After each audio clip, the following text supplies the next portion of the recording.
Hello, everyone. Anna, you're my everyone at the moment. Hey, chick, how are you? So I wanted to see who was about. It's 5 in the morning for me, and I can't sleep. So I want to cover cases, or let's talk about cases, any cases that you're interested in talking about. And I thought maybe we could do an open panel and see if anyone wants to come on and have a bit of a chat about some things going on with the cases.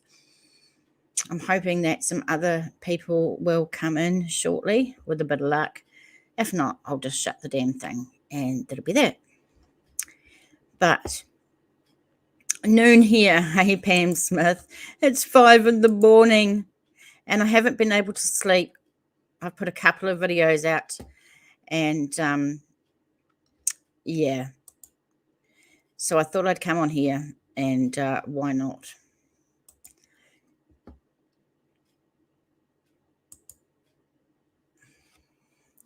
Hey Anna, good to see you guys. So whereabouts are you, Anna, and what time is it for you?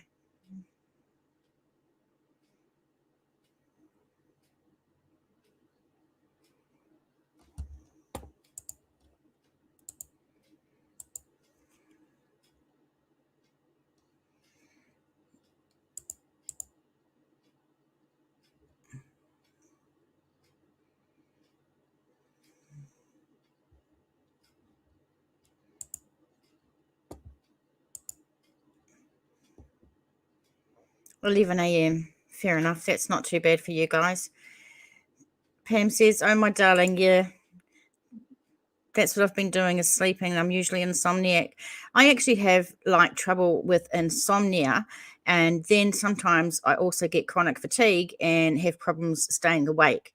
So I have a bit of both. And yeah, crazy. She's in the Midwest, sounds like. T-Rex, the phones drain my eyes. Yes, I have a lot of problems with my eyes. So I do have to wear glasses now. And I bought some glasses with some blue light filter in them. The idea is hopefully when I am on YouTube and making my videos and doing my researching and all that stuff, that hopefully it will sell. Hopefully it will help my eyes. But it hasn't been. I've still been getting these bloody crappy headaches, which is doing my headache. But I guess that's the way it is. I'm trying to just find my YouTube's doing the funky chicken because it can, of course. Pam, I haven't had any energy since my surgeries this month, not bouncing back very well. I'm so sorry, Pam. That sucks. So are there any particular cases that you guys want to have a chat about today?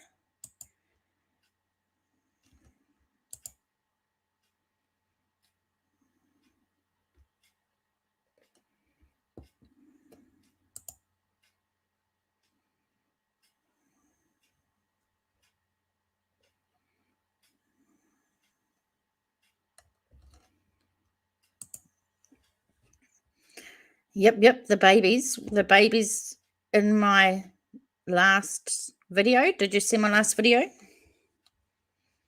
Or the babies that are missing? I'm not quite sure which babies you are meaning. There's so many babies in trouble. There's so many people going missing. Yep, the babies in my last video. Did you see my last video? Or the babies that are missing? I'm not.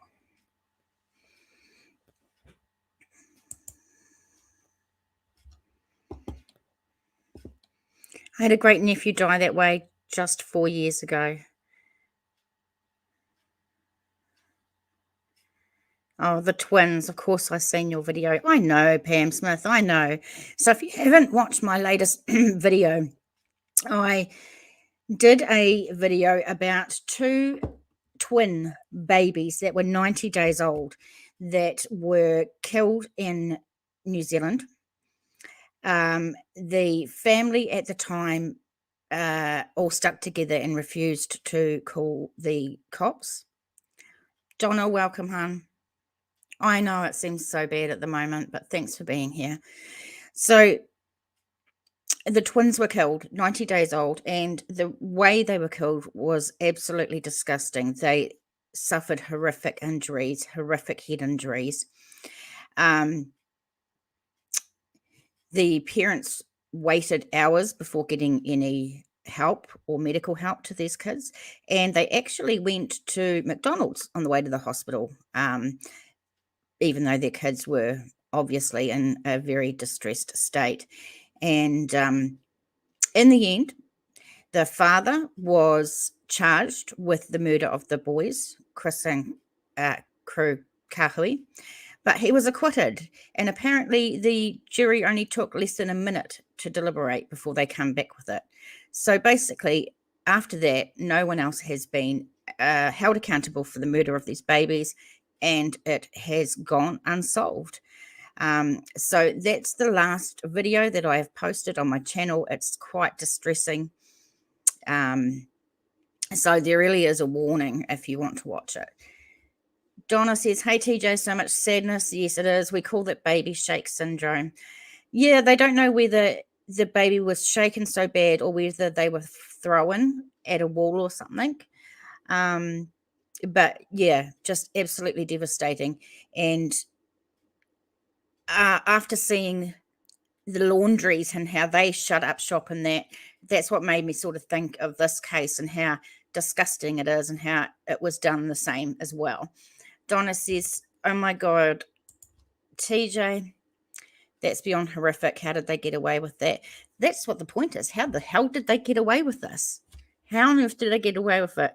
And it's just disgusting. It's just disgusting. And it happens actually more than you would like to think in New Zealand. New Zealand has one of the worst statistics for child abuse and child homicide in the OECD. So we might look clean and green, but we've got some things going on that aren't that flash.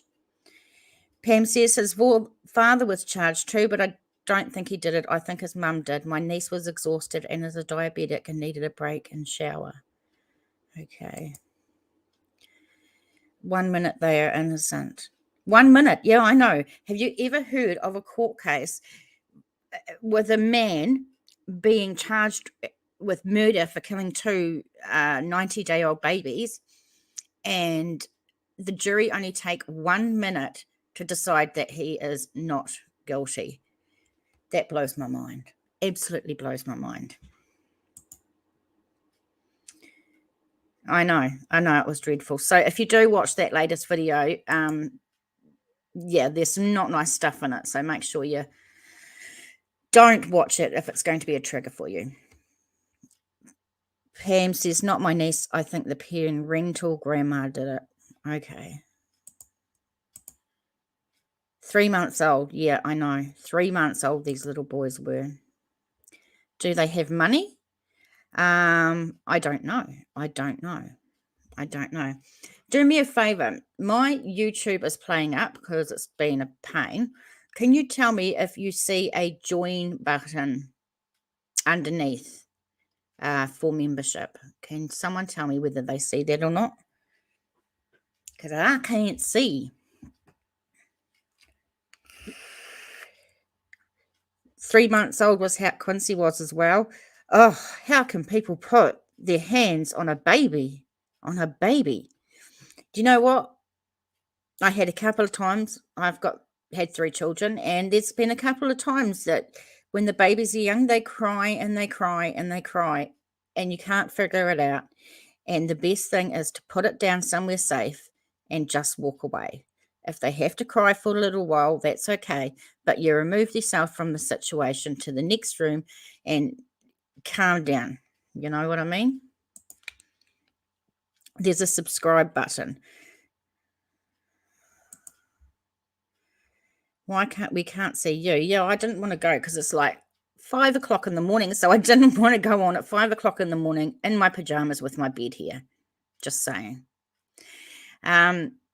there's a subscribe button. I don't see the join button. That means I haven't done something right, which is about right for me.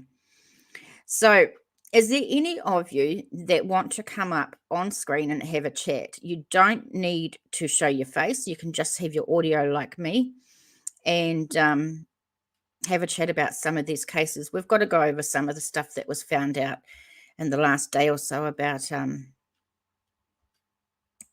the Brian Laundrie stuff. Yeah, Donna, put them down, let them fuss a bit. It doesn't hurt them. And then put yourself somewhere safe and calm down. It's really easy. Pam Smith, I was afraid my brother was going to kill the dad. I was really scared for a bit. Oh, Pam, that's awful. How awful. PJ's in bed here. No shit, Donna.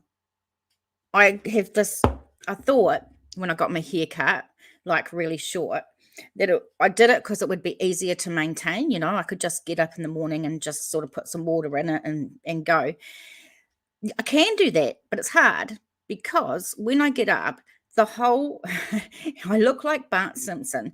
All of my hair is like standing straight up, and to fix it is just, yeah. So at the moment I have hair that looks like Bart Simpson. It's not yellow, but it's sticking straight up and it looks like shit. So definitely not showing myself at the moment.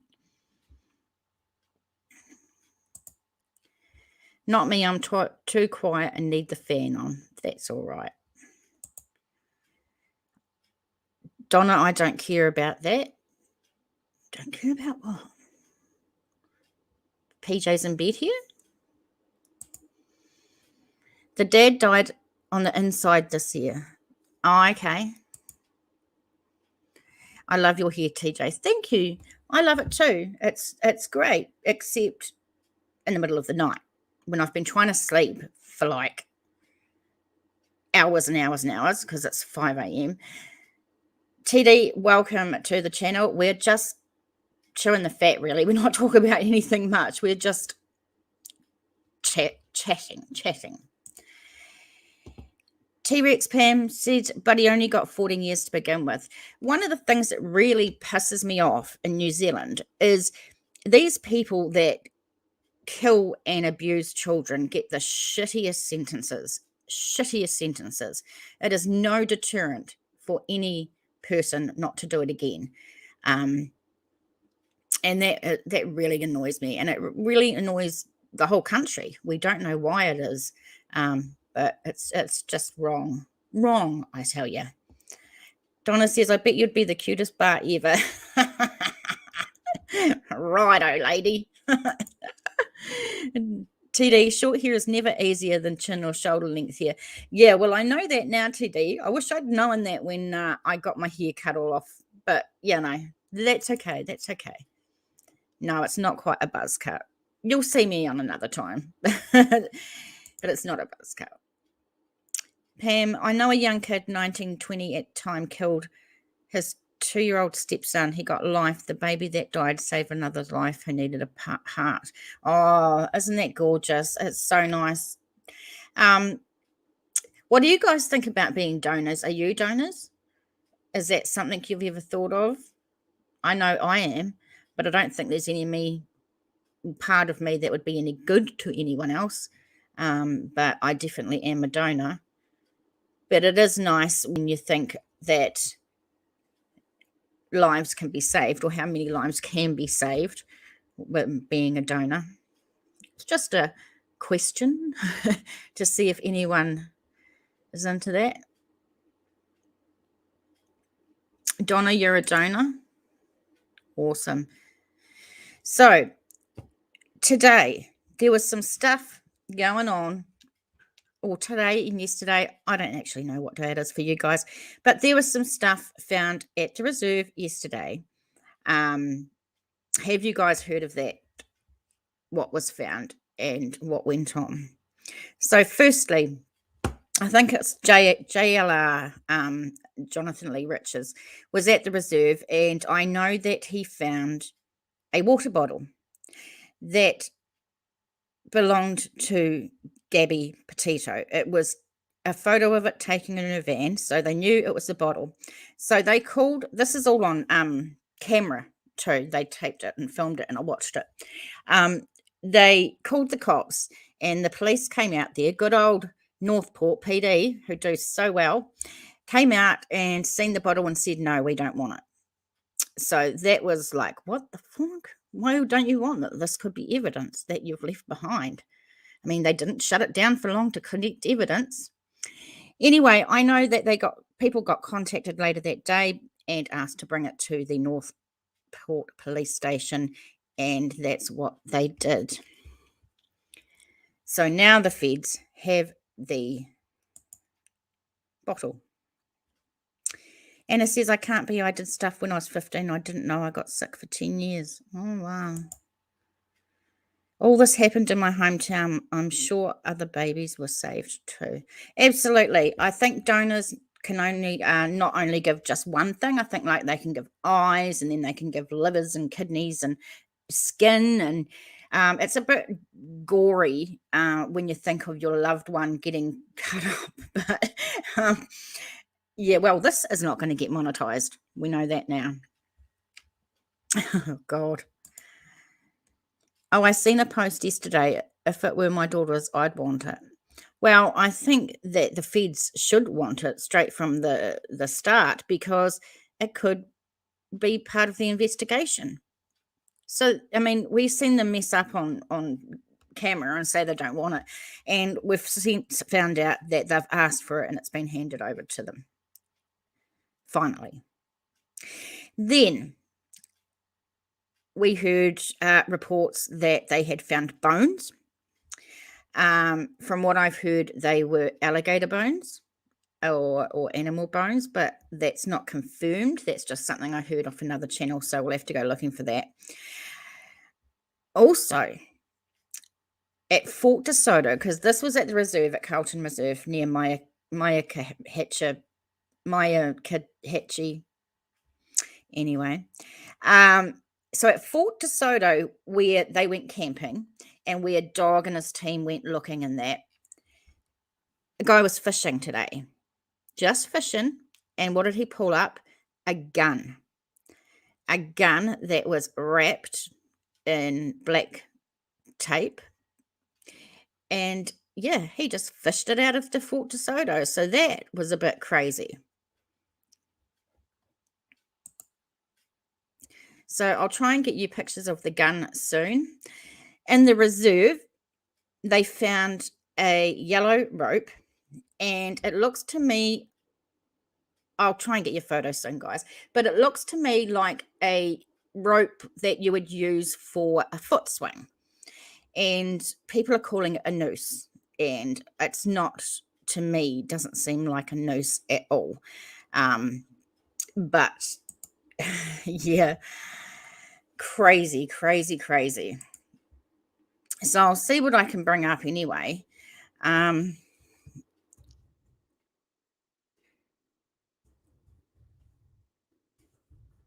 Give me a minute. I might have to go on Twitter, because that's where all the good stuff is.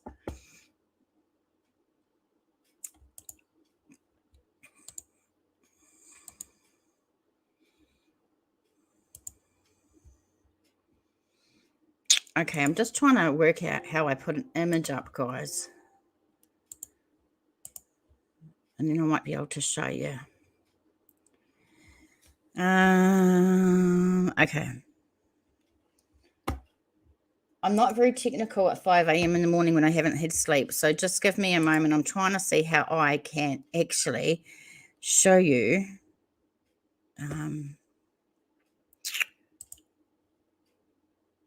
Share.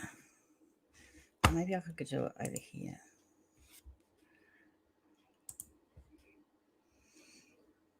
Okay, I'm getting there, guys.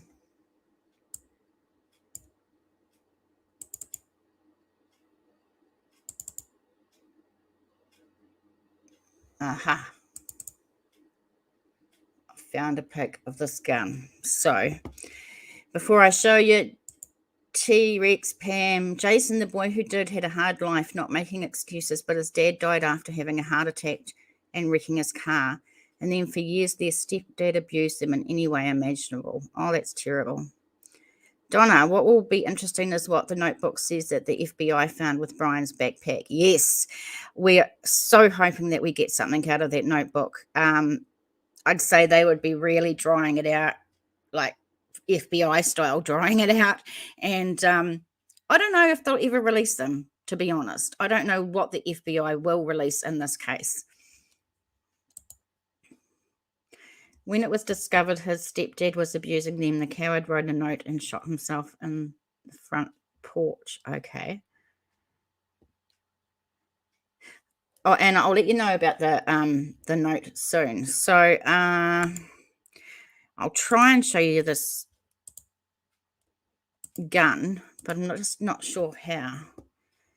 If it'll come up. Let's see. See, it's quite small, so I'm not quite sure. Hang on. Oh, wait, here we are.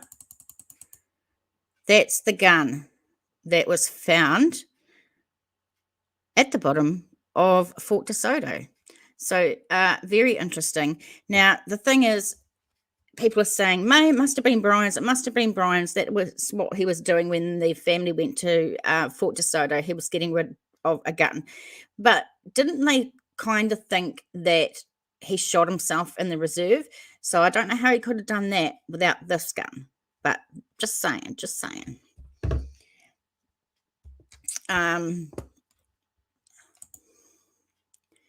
Agree, Donna. I can't wait to see the rope. Yep, I'll show it in a minute, guys.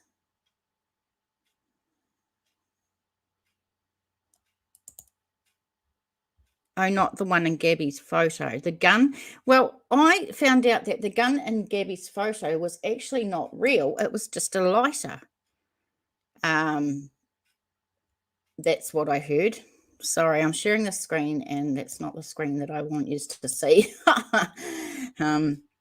So let's try rope. Found it.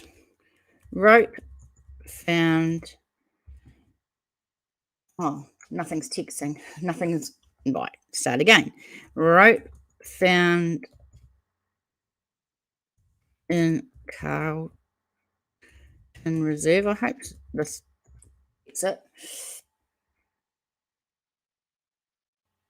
Aha, here it is.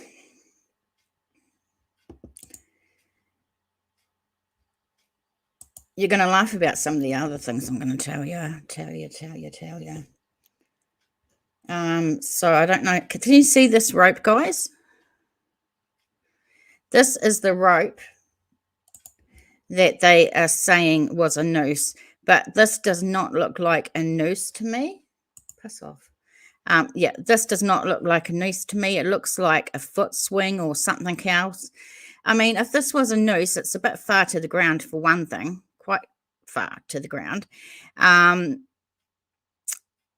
And if it had him decomposing on it, it would be all black, I think, with like body, bits and stuff. I don't think it would be very nice anyway. So what do you guys think about this being said as a noose?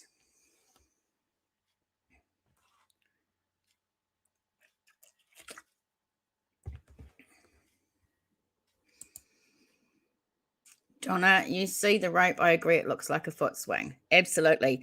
I found it more like a foot swing than anything else. So I'm not reading too much into the noose theory. Anna, it's close to the ground. It sure is. My brother went to school with him and his sister. I remember she was never allowed to be alone with him. So they knew that he was capable of it. Never said a word to their mum. Oh, dear.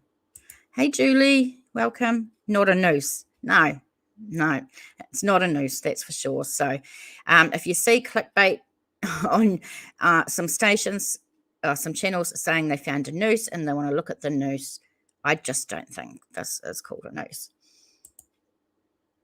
They're just like laundries.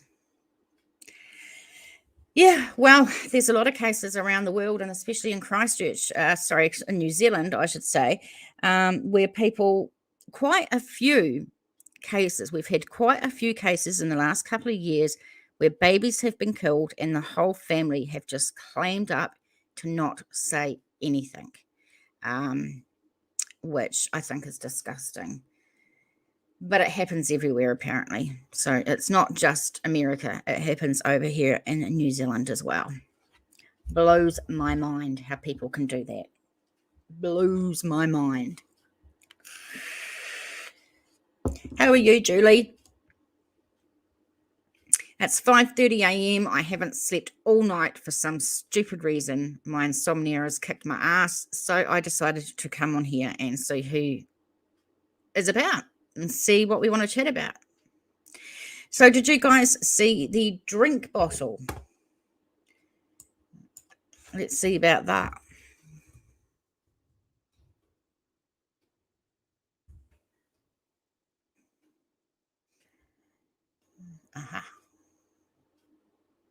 So I'll do two photos. This one here is the water bottle. I don't know how well you can see that. Can you see this one up here? And it was actually, it's not very big, is it? I don't know how to make it any bigger. Okay, what I'll do is I'll take it down. And then I might be able to show you a bit bigger. And also take that one down. Come on. Save. Okay, so let's have a look.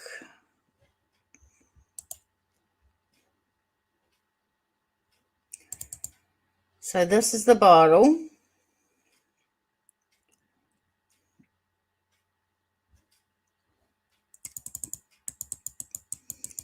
This is the bottle that was found in the Carlton Reserve today. And this is a photo of the same bottle in Gabby's truck. So it's just here in the circle. So it definitely was the same one. Pam, I box my kid's ears. He might not make it to jail. You would? And no, I wouldn't put up with my kids ever doing something like that. No, it's crazy. Hi, Jenna. Welcome. Good to see you. Not too bad. Yep, for me, it's pain. Pain for me too, Julia. I have chronic fatigue and chronic pain, and trying to sleep some nights is just absolutely heartbreaking. It's so tough. So tough.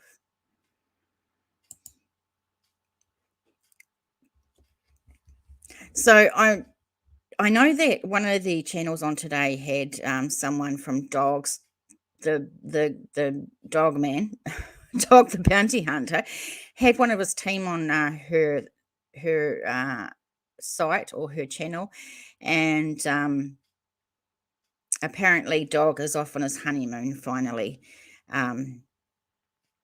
Yes, please give me likes. I'm really struggling with YouTube at the moment. Hey, Emre and Dave the dog. Hi there. I'm really struggling with breaking into YouTube at the moment, so I need as many likes as possible because I'm trying to find out whether I'm not doing well enough, if people don't like the channel enough and I don't get enough likes and I don't get enough views. I'm really trying to see if I fit into YouTube. Yeah. My insomnia, Pam Smith. I get that flopping around one end to the other, trying to close my eyes. I know. I tell you what, I've taken over like 1.5 sleeping pills and I'm still awake. But it's going to throw me into like a whole series. It's going to be like 2 or 3 days catching up on the sleep that I've missed tonight. And I know it's just going to be a pain in the ass. So I thought if I don't go live now, I ain't never going live because I'm going to be sleeping. But, you know. Imre or Jenna, are you interested in coming on panel to talk about any cases?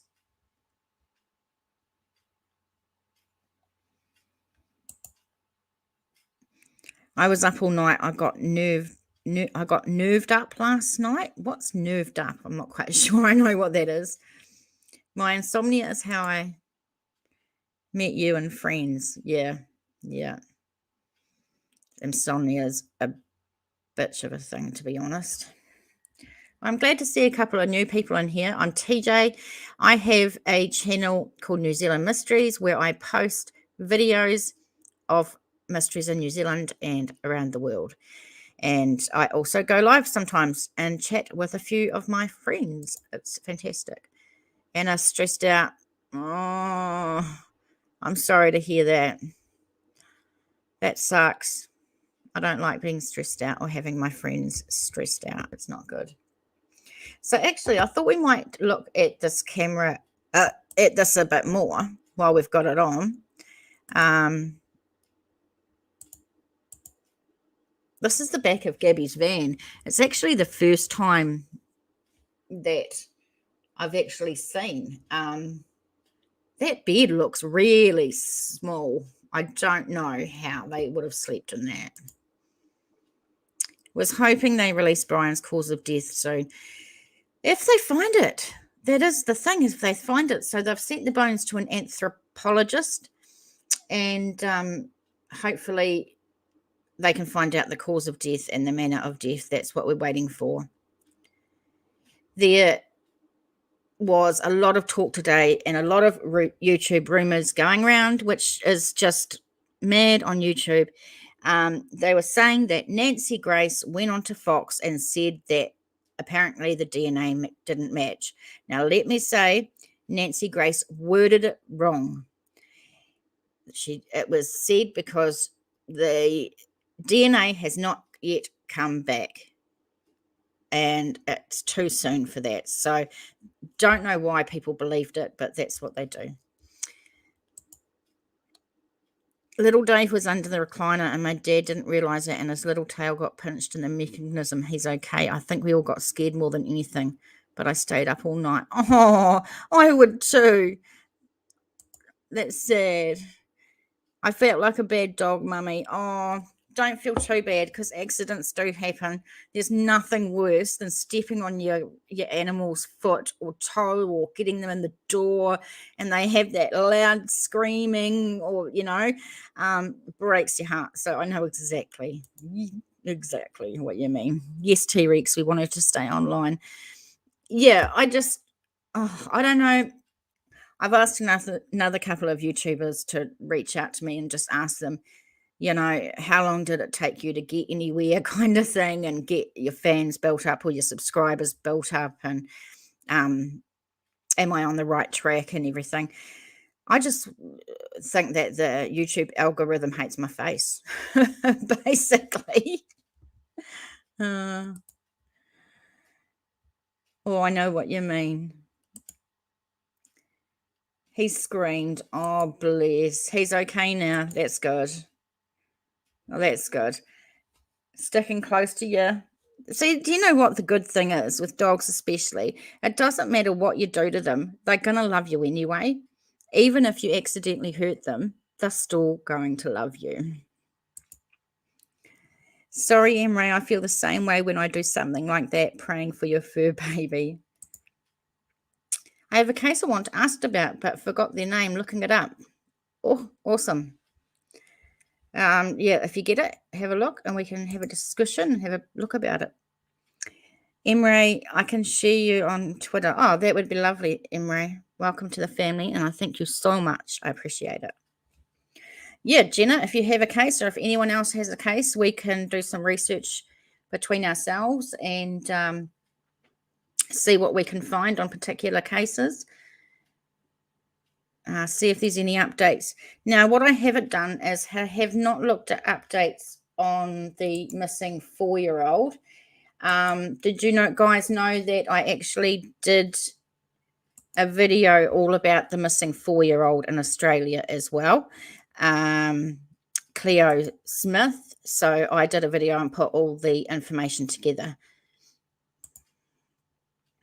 Have you heard of the Murdo case over here in the US that was breaking at the same time as Gabby? Yes, I have. That is a really, really strange case. Do the rest of you know about that one?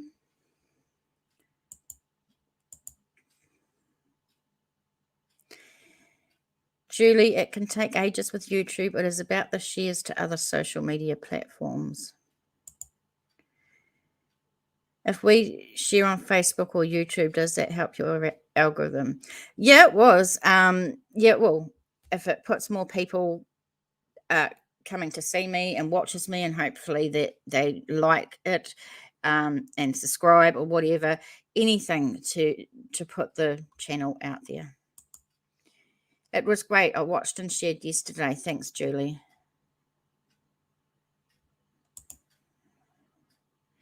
Nancy Grace has been proven to be untrustworthy here in States, even got herself in some trouble a few years back, so now I take her with a grain of salt. I have never actually liked her.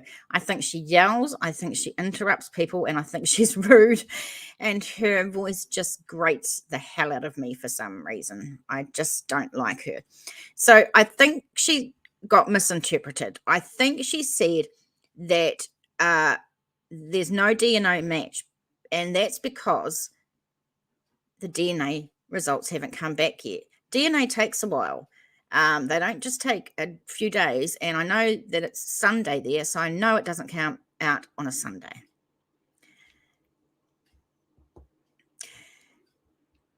So have you all... Okay, yeah. I'm going to look for updates about Cleo and see if there's been any updates, because there hasn't. I haven't looked for a little while. So 2 days ago, 5 hours ago. Okay, 3 hours ago. What's this one?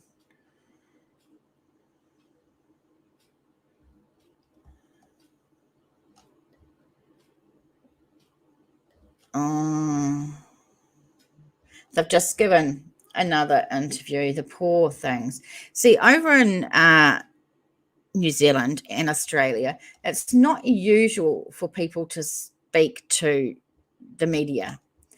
We're much more private, but I'm going to read this one for you. I will put it up on the screen.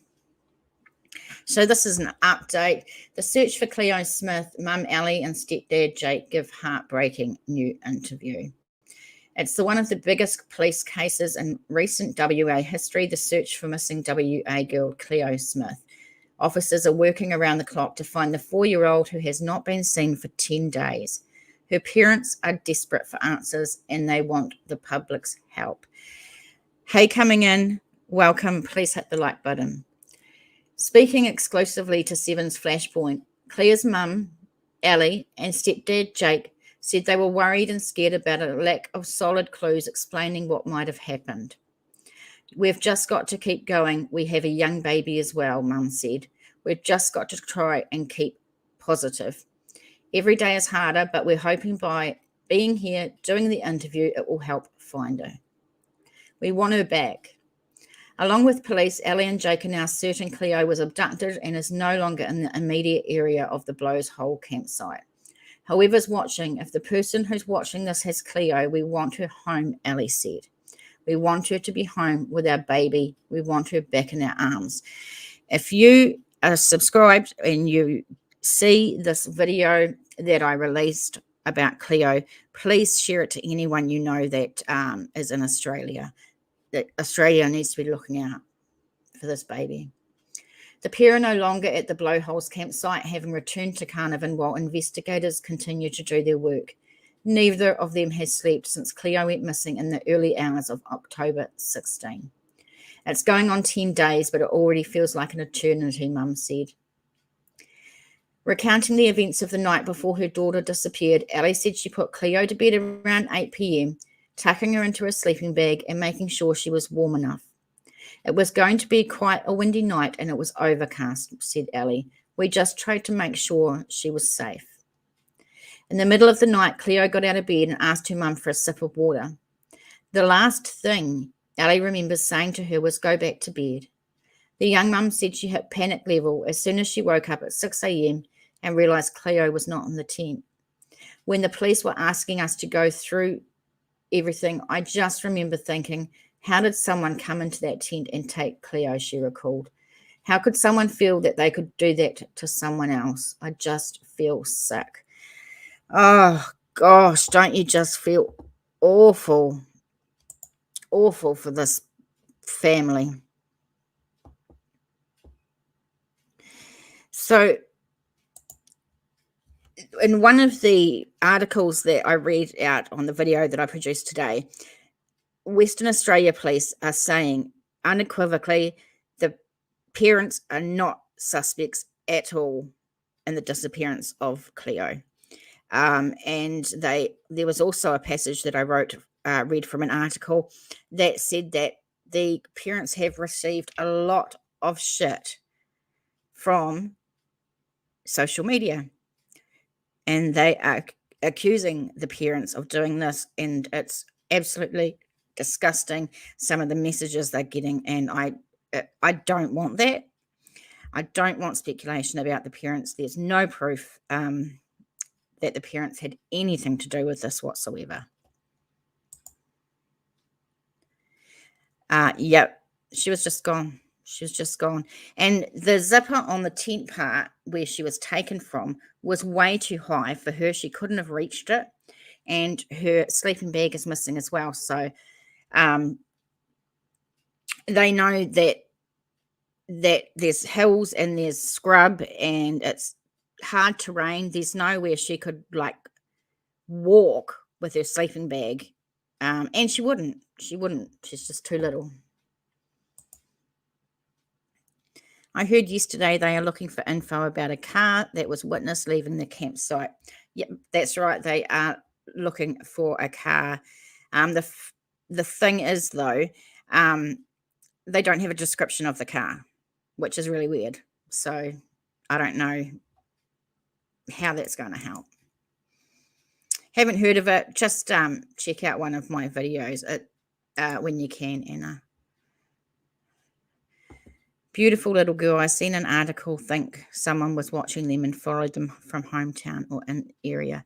Well, the place where they were camping, there was actually quite a lot of people there. And they think that they're trying to contact all the people that were there. But apparently a lot of the people at the campsite didn't register. So the police don't have their names to be able to go and find them. Just sub on my other account for you. You're fantastic, Pam. I appreciate you. It can happen to anyone. It can. And it's camping again. I'm never going camping. I don't like camping, and I'm never going camping ever again in my life because it's just not safe anymore. Beautiful little girl. I seen an article, think someone was watching. Oh, I said that, didn't I? Poor Cleo, my heart breaks for that family, praying she gets found safe and returned home ASAP. Yeah. But it's not looking good. Or someone knew they were going camping, or maybe someone they knew.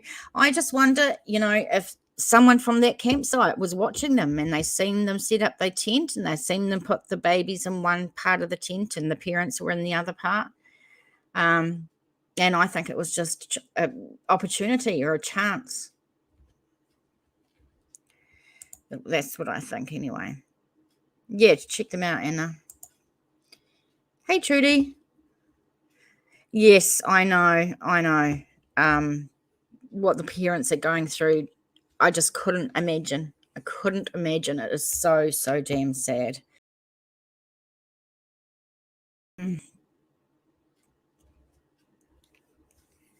Yeah, camping's just, it doesn't matter whether you are a 20-year-old or a little baby. Dingoes get babies in Australia. We don't want that. I think it's just safer just not to camp anywhere, I reckon, or have a gun and all sleep together in the same bed. I don't know. There's just so many bad camping stories around there at the moment. Yeah, but it's not looking good. It's been quite a few days, 9 to 10 days now, and yeah, just awful. But wouldn't they notice a camper leaving? You guess you guess could have been day visitor. So one of the articles I read said that some people reported a sound of a car like squealing away at around the same time of the morning that she disappeared. But I haven't seen that in other articles, so I don't know how much faith to put in it. I mean, if it's only one sort of article that said it, usually if there's good information, a lot of articles will repeat it. There's a 20-year-old missing since October the 14th. Do you want me to send you that? Yeah, what's this person? Pam? Visiting someone else, violence is getting really bad these days.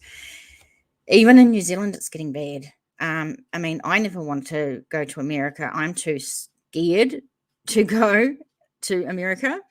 Actually, because of the guns, to be honest, because in New Zealand, we don't have them. Our police don't have them. We don't have guns.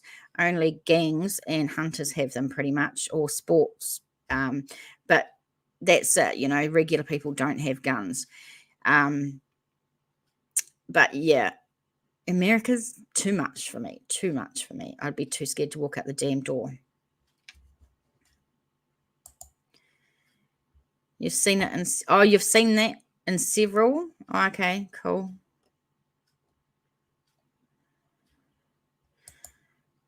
What's not that bad? Don't be scared. I live in Texas and rarely see anyone walking around with guns. Yeah, but don't they, is that because they've got like a concealed carry permit? I don't know much about these, by the way, but aren't they hiding them like under their jackets? Is that why you can't see them?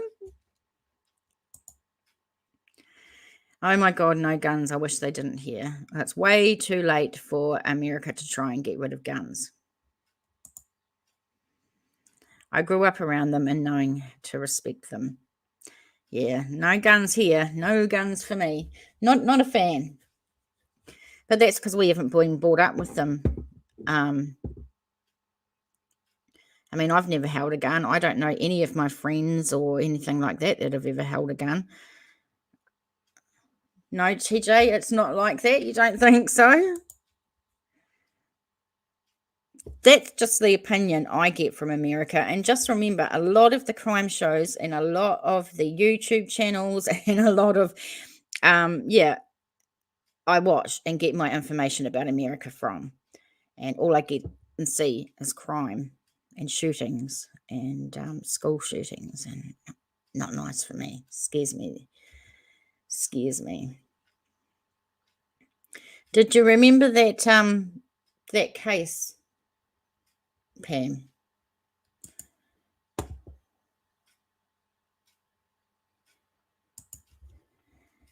Or any other cases anyone wants to chat about?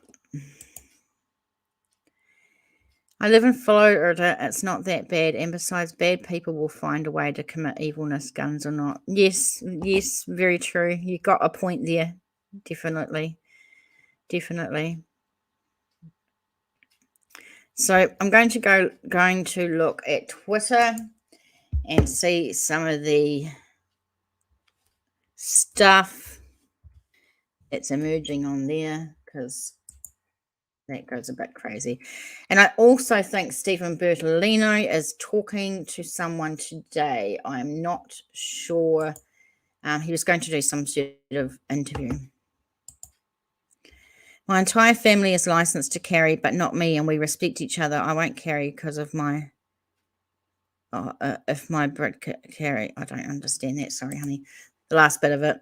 My fiance has a handgun, but we never use it. What bothers me is that people can just walk into some Walmarts and buy a gun. Oh, it needs to be super tough to acquire a gun. Yeah, that's crazy. That's crazy to me how people can just go and do that. People get pulled over, and if they have a permit for it, things are good. No, it's crazy. Julie, we always see the bad stuff on TV. Grew up in a hunting family in Australia. They were gutted when they had to give up their guns. Why'd they have to give up their guns, Julie? Did they have like a buyback? We had a bit of a buyback after the terrorist attacks we had here. October 14th this year. I'll see if you can find it. I'm still stay with you while I look. Yeah, you go look, and I'm not going anywhere. Hello, Angelina. Good to see you. Thanks for coming. Please give me a thumbs up on that like button, Angelina. I appreciate it. So when we're just chatting about cases,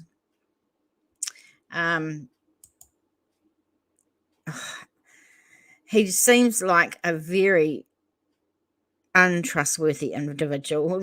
Yeah, he seems like he is not equipped to be doing the job that he's been doing. He was a property lawyer, and this was a criminal case, and he needed a criminal lawyer, and I don't think that he was the one. The laws changed after the massacre at Port Arthur. Right, I remember. Yeah, I watched a documentary not so long on that, actually. I did. Thank you. So have you all seen Bertolino, his interviews that he done yesterday? Because he done quite a few. Did you manage to catch him on Ashley Banfield?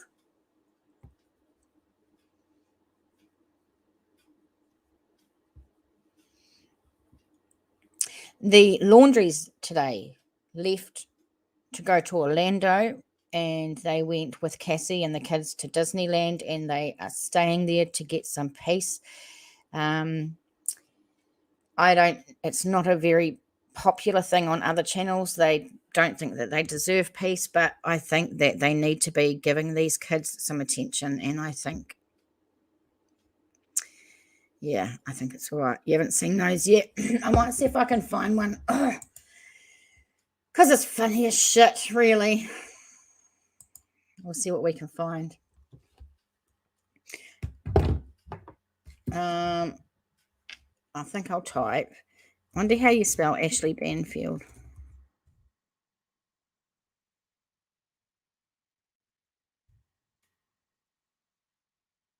What's my Google doing? Google's doing the funky chicken. Is it confirmed they are at Disney World? Yeah, I think they did. Hi, Tara. I think they did go to Disney World, but I think that the kids deserve that. I think it's important for the kids, like Julie says. Ashley, right? Ashley Banfield with, what's his first name? Bertolino. I don't even know. Let's see. Yep, I found it. Well, that was all right. Let's see what we find.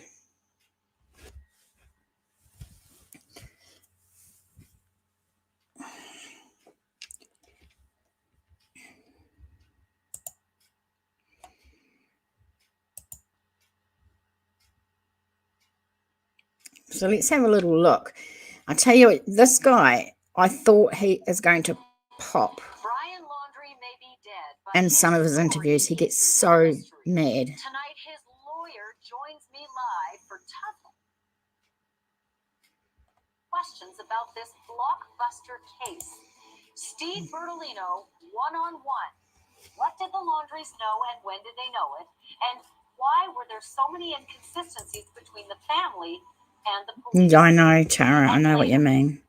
Real death, real pain, and very real questions in the land of make-believe. Tonight, a walkout by crew members over safety on the Come on, set. Ashley, get onto it. Yeah, and I'd like to just... Oh, here we go. Simple.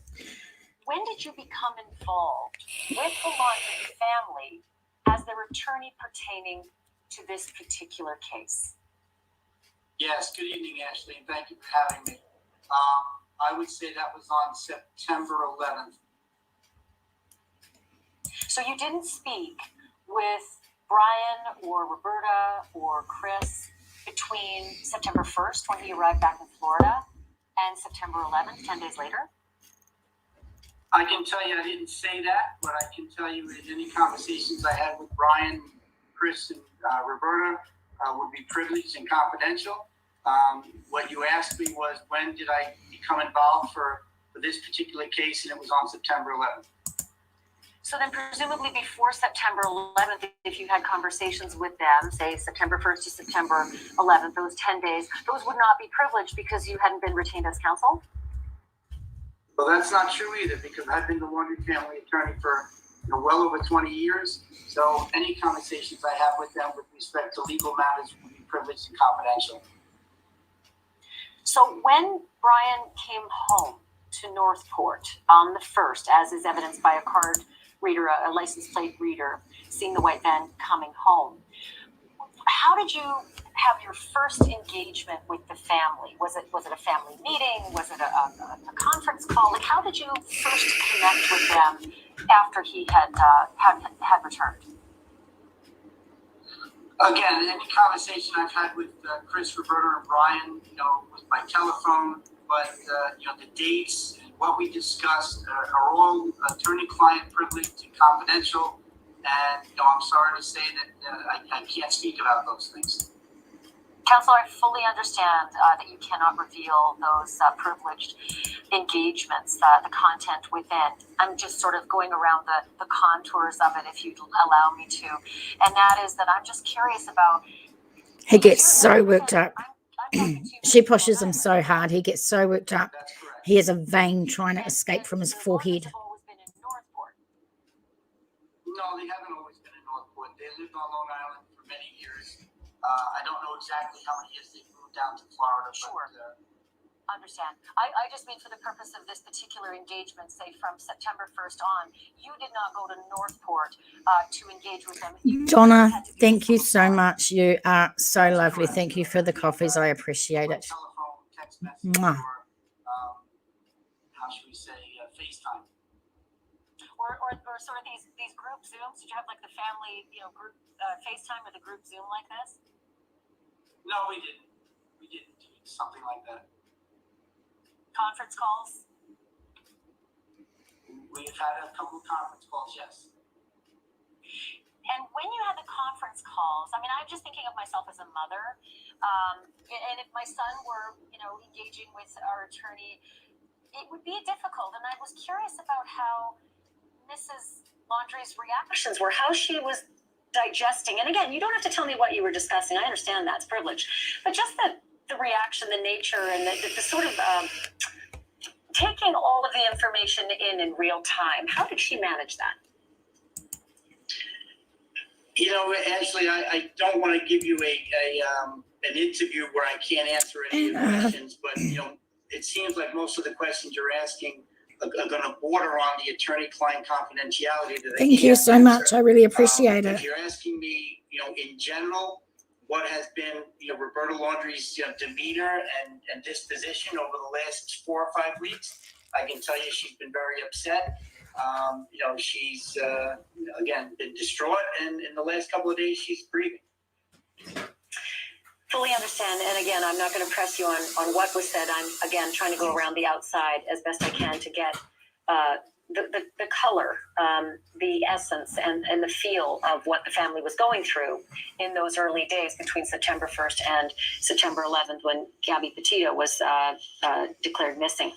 And even thereafter, up until the 13th when Brian himself left for the hike and didn't come back. I guess all I'm trying to get a feel for is that the family meeting with you were can I put it this way? When you had the family meeting with them via electronics, was it a happy occasion? Funny question. Often I tell people as an attorney, I often don't get to deal with that on happy occasions. So, you're using a term happy that I would never use. What I can tell you is every conversation's been serious. Every conversation that I've had, as any attorney would have with their client, doesn't necessarily border on happy. And I don't mean to beat you up on the use of that word. But what I can tell you is I'm not at liberty to discuss anything prior to September 11th. You can ask me many different ways, and I'm going to keep giving you the same answer. All of that is going to be attorney-client privilege. Anything else? Without divulging, without divulging anything they said, were they at least all three of them able to engage with you and fill you in on their perspectives of anything that you were discussing? On September 12th and September 13th, yes, absolutely. All three of them could fill you in on how things were going within the household. Your discussion as a group was full and rich, and you could get a feel for what was happening in that household through your conversation with the three of them. I had private conversations with Brian. I had private conversations with Chris, and I had private conversations with Chris and Roberta separately. I can tell you that I had an understanding of how the house was functioning at that point in time. But you didn't have the family together, the family unit together to find out how they were coping as a unit. There were a couple of conversations where all three members of the family in that household were together. Yes. Okay, so presumably, and what days were those conversations? Because it's the mood and the change and what happened in the dynamic of that family is important. What days did you have those conversations where you knew how all three of them were feeling at the same time? I would say Sunday the 12th and Monday the 13th. So those are critical days. Can you tell me the demeanor of Brian Laundrie on the 12th and on the 13th? And when I ask you about demeanor, I'd like to try to get specific. I'm suicidal. I just wanted to pause it for a minute. I just noticed something which I think is quite funny.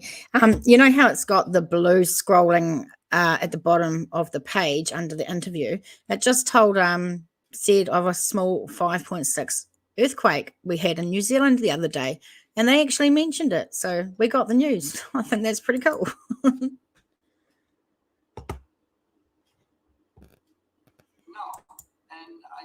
Spoke to the family, Chris and Roberta, maybe 45 minutes ago, and we repeated this conversation or that question, and Brian was not outwardly suicidal. And what Mrs. Laundrie, what Roberta just said to me, she goes, how do you really know? What do you really know what somebody's thinking? I think it was all real estate, You can suspect what their mood might be, but what do you really know what's going on inside? And I can tell you that Brian was alert. He was coherent. When he was speaking with me, I had no inclination or indication that he would hurt himself. I have heard you say on other interviews just in the last 24 hours that he was grieving, and anyone who is grieving is sad over death. Was he sad over the death of Gabby Petito when he was grieving prior to going out on his hike, from which he did not return? And Ashley, as I've said, all day long, because I know I've been getting heat on the use of that word. Yesterday was a very long day. The day before that was a long day. So he said, in an interview that Brian left to go hiking or whatever he was going to do because he was grieving. And so, of course, people are asking, he was grieving for what? Was he grieving because he killed Gabby? Is that what he was grieving for? Or was it just a play on words? I'm not sure. Excuse me. That damn frog in the throat. No, I can't get it that way. I'll try, Pam. I'll have a look. Last interviews I gave of the evening, which was a last minute thing, I used the word grieving, which I had been using all day long with respect to Chris and Roberta and the news of the death of their son. I clarified that. I said he was upset. He was distressed. Chris described him to me as he was leaving. And this was several weeks later. I can't seem to Chris get that link. Talking about it, he said, Steve, he was upset. He was distressed.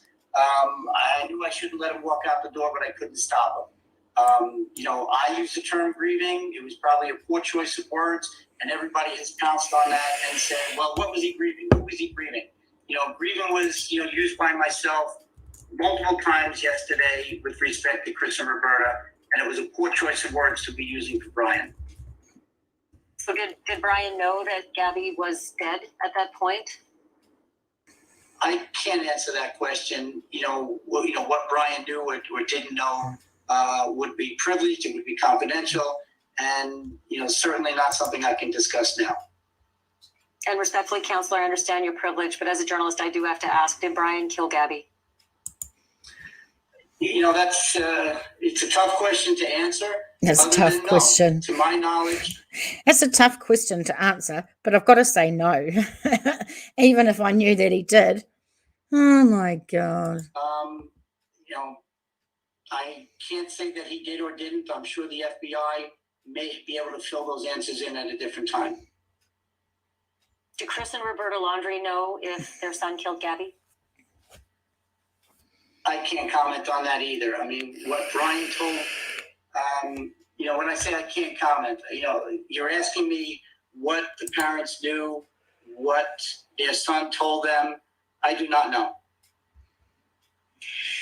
You have mentioned in other interviews that there will be time as we move ahead in this story for more questions to be answered, perhaps more secrets to be revealed. Clearly, there's no exposure for the youngest member of the family that you represent. He is no longer. He can no longer be tried for anything, even posthumously. So there's zero exposure other than legacy for Brian Laundrie. For that reason, how long will it be until you can actually tell us these things?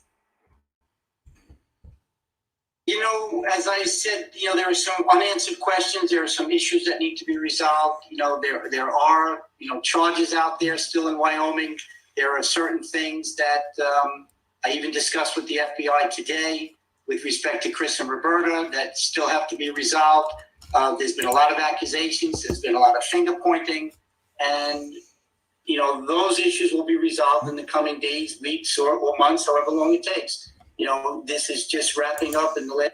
Are you interested in keeping to watch the skies, or do you want to turn this off and keep chatting?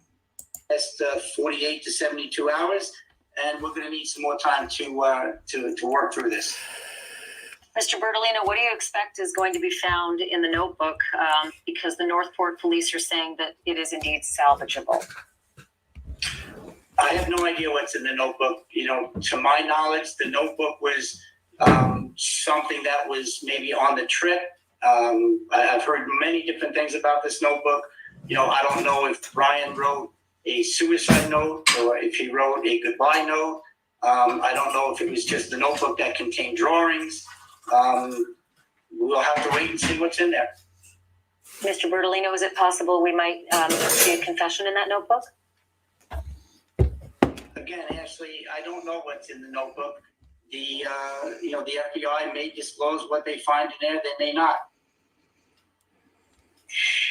You are one of the last 3 people who spoke with him prior to him leaving with that notebook and a backpack and a dry bag. Based on his demeanor, and I'm not asking you to reveal what he said, based on his demeanor, would it surprise you if there were a confession in that notebook? After the way this case has played out, I don't think anything would surprise me. At this point, even the fact that the Laundries, Chris and Roberta, are the ones who happen to find the items and the location of the remains, everybody seems to be suspect on that. There have been so many twists and turns in this saga, anything would surprise me. Do I take that as a no? It would not surprise you if there were a confession in that notebook? I'll stick by my original comment, which is, nothing's going to surprise me in this case. You may be bolstered to know that the Northport police back up this notion that Chris and Roberta simply stumbled upon the dry bag and the notebook. So, Tara, they're going to be charged, I think, but charged with what, though? If they haven't broken any laws, what can they be charged with? If that don't work out instantly, the game. I've got the story. I found the story about this Brett O'Grady man. So when we've listened to this bullshit from Bertolino, Pam will have a look at that case. Within about a 30 to 45 minute walk, whereby the authorities and millions of dollars of the highest tech equipment could do nothing of the sort in 38 days. For the public, it's confounding, and you have to respect just how the magnitude of the coincidence. The Northport police is saying it's also coincidental. But do you know any other information that would prove otherwise, that it is not coincidental?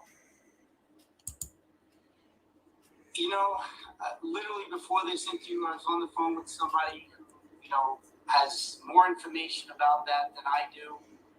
The cameraman that was there that filmed this, I have thanked the police for being there. I thanked the cameraman for being there. And yeah, I do understand that the public says this is confounding. It's unbelievable. But everybody who's been there and everybody who has firsthand knowledge comes back and says the same thing.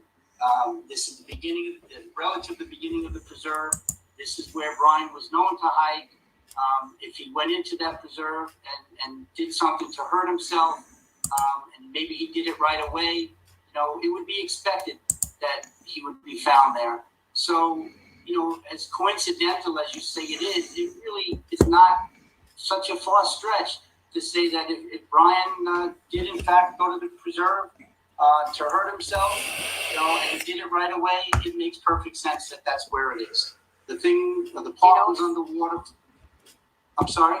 Sorry to interrupt. Do you know if he took any kinds of medications out with him in the backpack or in the dry bag that might have contained any sort of substances that would have helped him in a quest to commit suicide? I have no knowledge of any substances whatsoever, either prescribed or otherwise. Do you have any knowledge of the contents of the dry bag or the backpack? Not at all. And, to my understanding, the parents, Chris and Roberta, didn't know what was in the backpack, when Brian left the house. I believe we were asked that question on September 17th. And, Chris and Roberta said they didn't know what he put in the backpack. He just had the backpack packed and said, I'm going out for a hike. To that end, I want to talk. So he just said that Brian just said, I'm going for a hike, and he was fine and he left. But in other interviews, he has said that Brian Laundrie was so upset when he left home that Chris wished he should have stopped him. He was grieving. So he's just telling porkies, really. About the timing of all of it, because the press sort of felt a little yanked around, as did the police, with the timing of when Brian went on his hike. Originally it was Tuesday the 14th, and then late into this whole ordeal it became Monday. I heard you speak on Chris Cuomo's program the other day, suggesting that you in fact were the person to call the FBI and notify them the next day after he didn't return, which would be Tuesday, correct? So it is correct that I notified the FBI, and you'll have to forgive me because the days were blending together, and I spoke to the FBI just today on that issue again, and the FBI confirmed it is well documented on their side that it was Thursday, and I was reminded that I specifically said, Brian didn't come home tonight. Would you come home? Having all the press and everything else going on out there. The confusion initially was Chris and Roberta were telling me it was Tuesday night Chris went out to look for him. It was Wednesday that Chris and Roberta went to look and hiked a little bit in the preserve. And it was Thursday that they retrieved the car. We then received some information from press that indicated that they had video of the car in the driveway on Wednesday. So we had to go back with Chris and Roberta step by step of each day. They had been in their home every day. The days were blending together. It was very stressful. And when we went through the period and I showed them the video clip of the Mustang on I believe it was the 15th in the driveway, Chris said to me, well, then it had to be Monday. And I went back to the FBI, and the FBI said, yes, we believed it was Monday from the beginning. But we do understand that the days were blending together. So as I But said, this is my problem, that the days blending together. And I Don't only worry, interrupt Pam, you're doing because I'm a fine. mother of boys, and if my son had unexpectedly come home from a trip without his fiance, stopped talking, refused to speak to police, she's reported missing. She is, in your, as you said, mistaken characterization, grieving. I mean, that tells me that he is apoplectically sad. As you mischaracterized it as grieving, it is at the very least horrifically sad. And he walks out my door and doesn't come home. I do not forget that date. That date is etched in my mind as a mother, and I dare say that my children's father would feel exactly the same way. So I struggle with any mistake about what day my extremely distraught son went out on a hike and didn't come home. and that may be true, for everyone. But I would also tend to bet that you haven't been in the position that the laundries have been put in the last 3 to 4 to 5 weeks. And in that week in particular, they were in the house every day. They were going through it. I was relying on the communication they had, but there was no doubt in my mind that I was the one that called the FBI. And, I've had multiple conversations with the FBI, initially. And I even said to the FBI, I said, I know I told you that the night of or the morning after. So I was even hedging my comments because I didn't know in which conversation I had informed them. Was it the night of or was it the morning after? And ultimately, in conjunction with the FBI, we all agreed that it was Monday the 13th. The proof is in the pudding, if you will. In this case, the reporter showed me that the vehicle was in the driveway on the 15th. The FBI was, saying from the beginning of our conversations with them that it was the 13th. So when we put the sequence of events together, it was the 13th, 14th, and 15th. And our Brian Enton asked Josh Taylor of the Northport Police about all of this timeline, and specifically your contention that you notified the FBI that Brian was missing the day after he didn't come home. And I'm just going to ask our control room to play what the Northport Police said today about that to Brian Enton. It was Josh on Brian being reported missing. It's not a flattering depiction of you, and they're flat out saying it's not true. So let me just play this moment for you and get you to comment on the other side. Mr. Bertolino says that he called and reported Brian missing sooner than Friday, and that it was just the official report filed on Friday. Is that true? I can tell you that the Northport Police Department, that when we got the call on Friday that he was being reported missing, was news to us. I was in the room myself. It was a very surprising moment. I can say that with 100% certainty. Whatever he may have said in passing, this is a situation where we're trying to, they were uncooperative on Saturday, not revealing any details. We've got a missing young lady.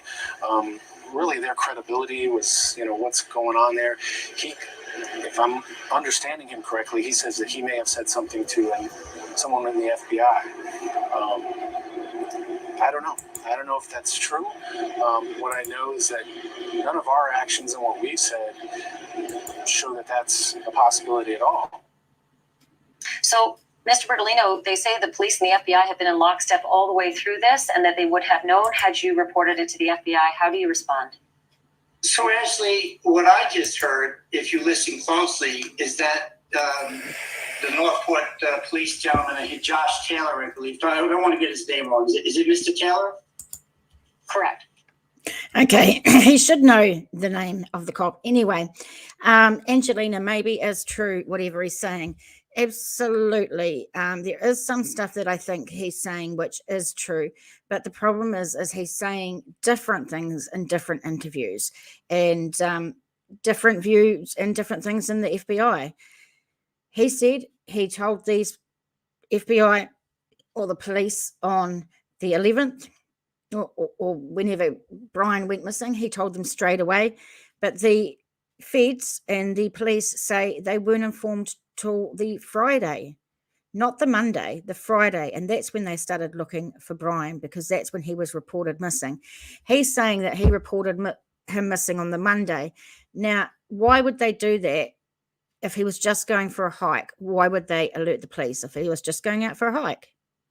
Because that's what he said in one of them. I just think he's in over his head, and I think he's getting mucked up. Pam, I would get a real lawyer and call PD ASAP. Lying never wins. If I thought my son was going out that door to harm himself, I'd call somebody. There's so many ways the most could stop him.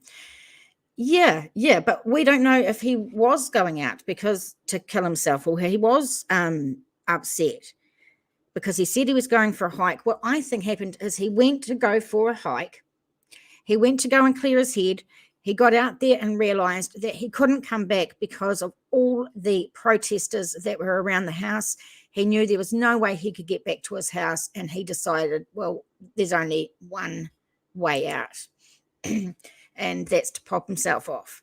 That's my thoughts and my opinion. Okay, so what Mr. Taylor just said was that I reportedly reported it to the FBI. He doesn't know. And therein is your answer. He does not know. I can tell you that the FBI does not have a problem with this. Today at 2 p.m., 2:15, I had a meeting with two representatives from the FBI in my office, and they once again concurred and confirmed there is absolutely no doubt that I informed the FBI that Brian didn't come home on day one. Let me tell you something else, Ashley, before you interrupt me again. I did not call anybody on Friday. I heard Mr. Taylor's press conference on Thursday. On Thursday, Mr. Taylor said, when asked a question, do you know where Brian is? He said yes. He was asked Tara, I'm a Kiwi. That same presser, do you know exactly where he is? New Zealand He Mysteries. said yes. I was shocked. He immediately called my client and said, do you know where Brian is? Because I don't, we haven't seen him. Was he picked up? Because if he was picked up by the PD, they would have to inform me. And they said no. At that point, I got I'll disclose this. I reached out to somebody in the afternoon, and I got an ethical opinion as an attorney for Brian Laundrie as a missing person, perhaps. What could I do? Once I received that ethical advice, if you will, decisions were made between me and Chris and Roberta. With that knowledge, Friday came. Friday evening, somewhere around 4:45, I received a call from the FBI. Let me be perfectly clear, unequivocally. I received a call from the FBI. I did not call them. It came up on the screen in my truck. I told my daughter she needed to leave the truck. The FBI said to me, we got a tip that Brian was seen in Tampa. And I said, that's wonderful, because as you know, we haven't seen him all week. We told you he was missing. And the FBI agent said, yes, we know that, but we want to come to the house to see if he's there. And I said, well, who gave you the tip? Who said this? Because I thought it was a ruse for the FBI to get into the house, was my belief. I then said to my daughter that I need to take care of this. And I told the FBI that I needed to take care of something with my daughter. We agreed on a time for 6:15. At 6:15, the FBI came to the Laundrie residence on the 17th. They came inside. We had discussions. I was here in New York, and on FaceTime with them, we agreed that the best course of action and the formal procedural course of action. Julie, glad I said what? There's a big bit of water. Oh, Oh, right. so Got you. Brian could be located officially, so that they could put the resources into locating him. Somewhere along the line, perhaps someone from the Laundrie family household, and it wasn't Chris and Roberta, must have got the paperwork, called it in, got some kind of case number. Whatever they did, I don't know. But that's how it played out. And the FBI... Was that Cassie? Excuse me? Was that Cassie who did that? Cassie was not in the household at all. It was Chris, Roberta, there was a representative, there was two representatives, I believe, from Northport PD, There was a representative from the FBI. He is very aggressive. If you see some other interviews that he is in with female female reporters, he can be very, very aggressive with them, and he thinks he knows everything too. Yes, Pam, absolutely. Tara, it's 1:30 p.m. I get up at 5:30 a.m. so I can do what I need to stay updated. Crikey. I haven't slept. I've been up the whole night, and that's why I got on, because I can't sleep.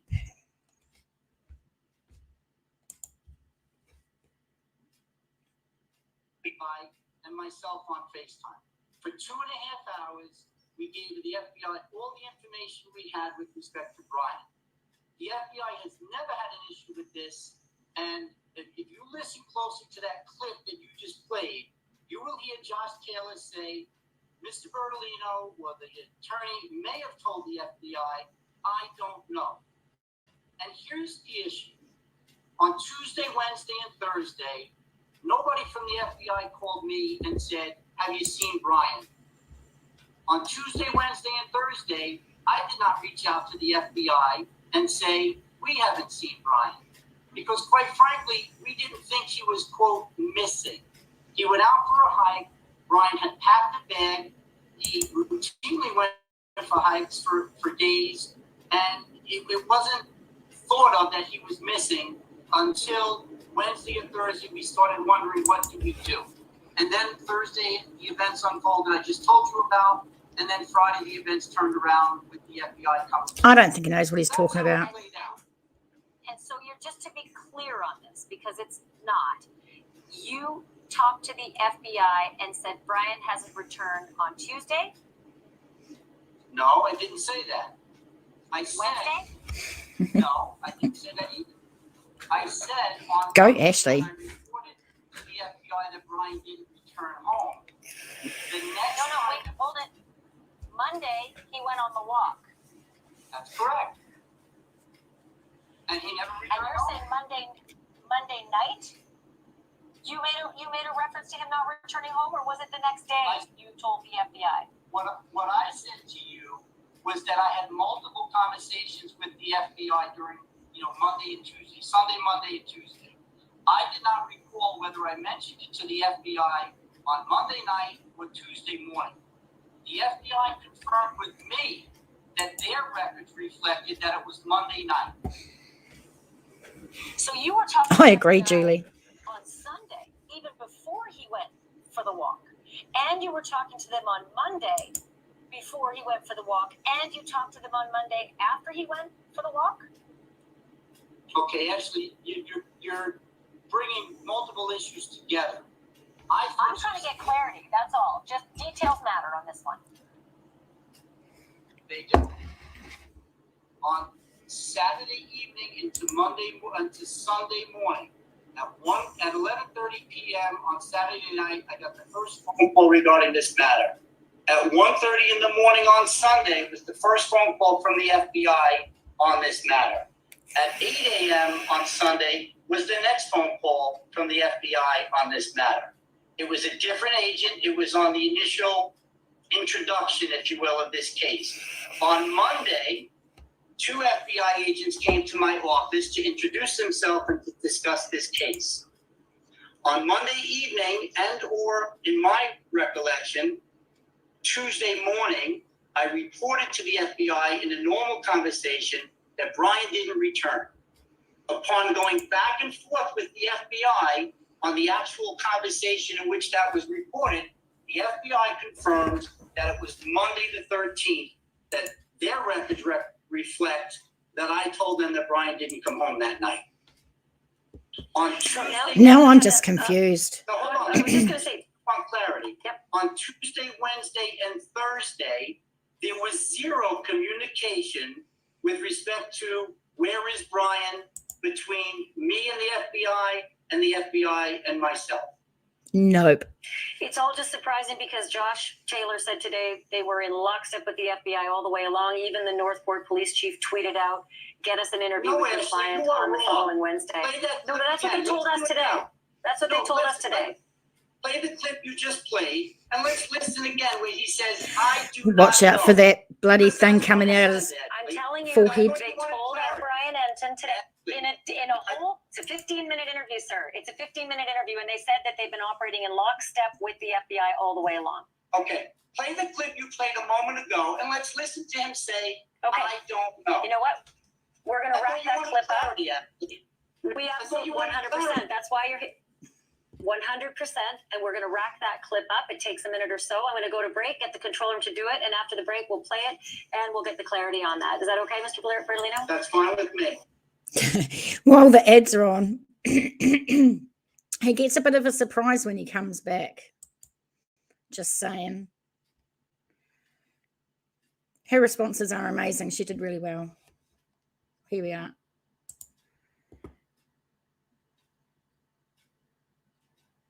Full minute long, but the person who actually conducted the interview is Brian Enton, and he has the full characterization of what the Northport police told him for 15 minutes during that interview. So I'd like to turn it over to Brian Enton for a moment to tell you exactly what they told him. Brian, Mr. Bertolino's on with the two of us.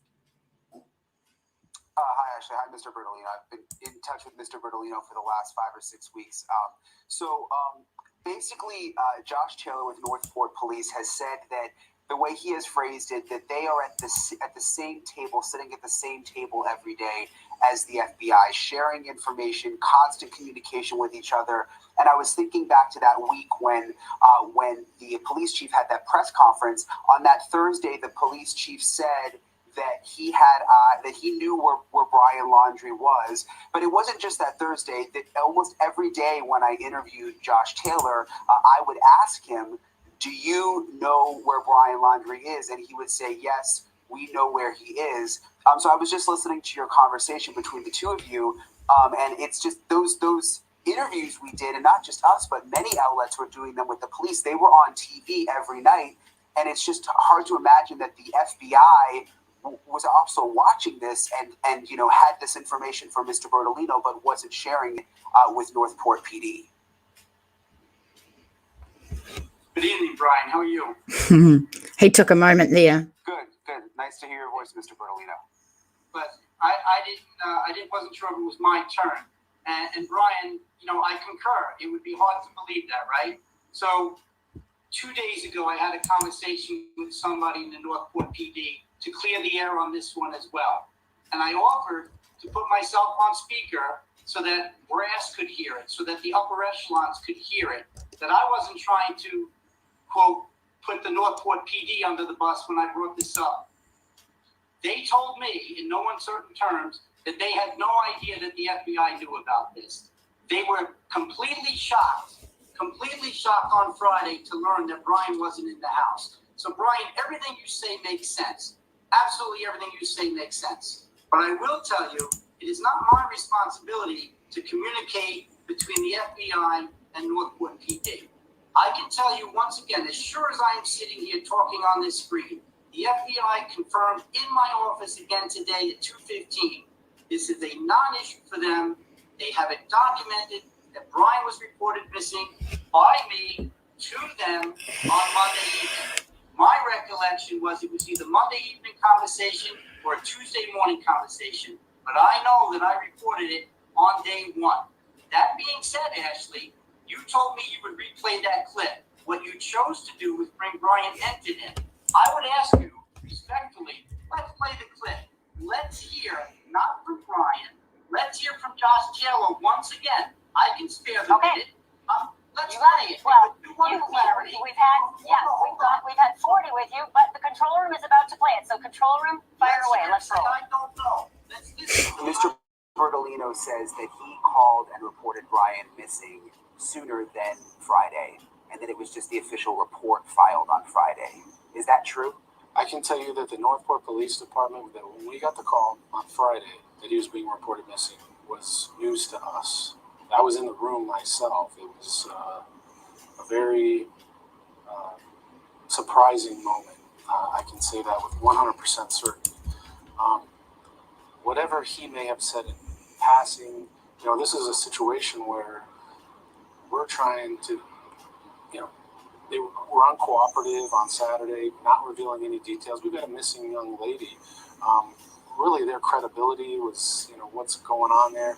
If I'm understanding him correctly, he says that he may have said something to someone in the FBI. I don't know. I don't know if that's true. What I know is that none of our actions and what we've said show that that's a possibility at all. So let us get this straight.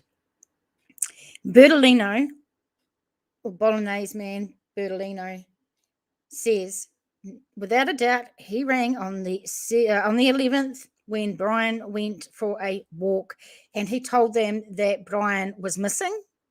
But I don't understand how he was missing when he was just going for a walk. But anywho, Tara, $5. Thank you so much. I really appreciate it. You don't know. Anna, oh my God, he's having a temper tantrum. He surely is. But is it possible that he's telling the truth and he contacted the FBI and he told them that Brian's off walking or he's gone missing or whatever, and that the FBI did not tell the Northport police? Because this guy here is saying he's Northport police, and he is saying that he did not know anything about this until Friday. It's been great having you here, Tara. Thank you. Thanks for your support. Do you see what they said? Nothing that they say says that it's a possibility at all. I mean, did you hear that last line, Mr. Bertolino? Nothing that we've seen says that's a possibility at all. What he said was he may have said it in passing, and then he said, "I don't know." That's what he said, Ashley. I'll take No, the he said it's apology. not a possibility at all. He said, I don't know. He didn't say that. Not with Can I ask Brian you a Ensign, did he question, say? Ashley? I think we should get Brian Ensign, and he conducted the interview. He said This this is nuts. We've now played it twice. Go ahead, Brian. Well, I just had a quick question for Mr. Bertolino that I was thinking about. I mean, if he was at home watching the news all week and hearing the police say that they had eyes on Brian, and the Laundries were watching the news or were hearing from Mr. Bertolino that the police were saying that, but if they were worried about Brian and he was missing and they wanted him to be found, like, wouldn't you want to correct the record so that people would actually be looking for Brian? Good point. So, Brian, we're not going to get to the bottom of this. He's looking very I'll red. pass the fact that Ashley won't concede that what was said out of Josh Taylor's own mouth was that I may have said it in passing and that he does not know. Let's move past that because the tape speaks for itself. What I will tell you, Brian, is we were not, at that moment, we were not concerned that Brian, had hurt himself or wasn't coming home. Chris and Roberta had indicated to me that Brian had gone out camping and hiking for multiple days, many, many times. He was a young man. They weren't concerned. They thought he was clearing the air, clearing his mind. So if they thought he was just clearing the air and clearing his mind, why did they ring, and why did he ring, apparently, and let the FBI know that he was missing when he was just going to clear his mind? It wasn't until we got the call on Friday that there was a tip he was seen in Tampa that we were concerned. Why did you report it to the FBI, Mr. Bertolino? If they thought he needed to clear his mind and he's an avid hiker and camper, why were you calling or talking to him on Monday night or Tuesday morning? She's got it. Yikes, he hasn't come home. Why is it an issue? Ashley, nobody said yikes, he hasn't come home, Ashley. So Why would you report it to the FBI if he didn't come home and he just needed to clear his mind? Lose the word report. I was having conversations with the FBI a couple of times a day on those few days. What I said to you was, in my conversation with the FBI, either Monday night or Tuesday morning, I mentioned to the FBI that, by the way, Brian didn't come home. As part of that conversation, I was reminded today from the FBI. He said, yes, I remember distinctly because you said to me, would you come home with all those press in front of your house? Money contacted the FBI specifically. If I can, I want to keep you over the break.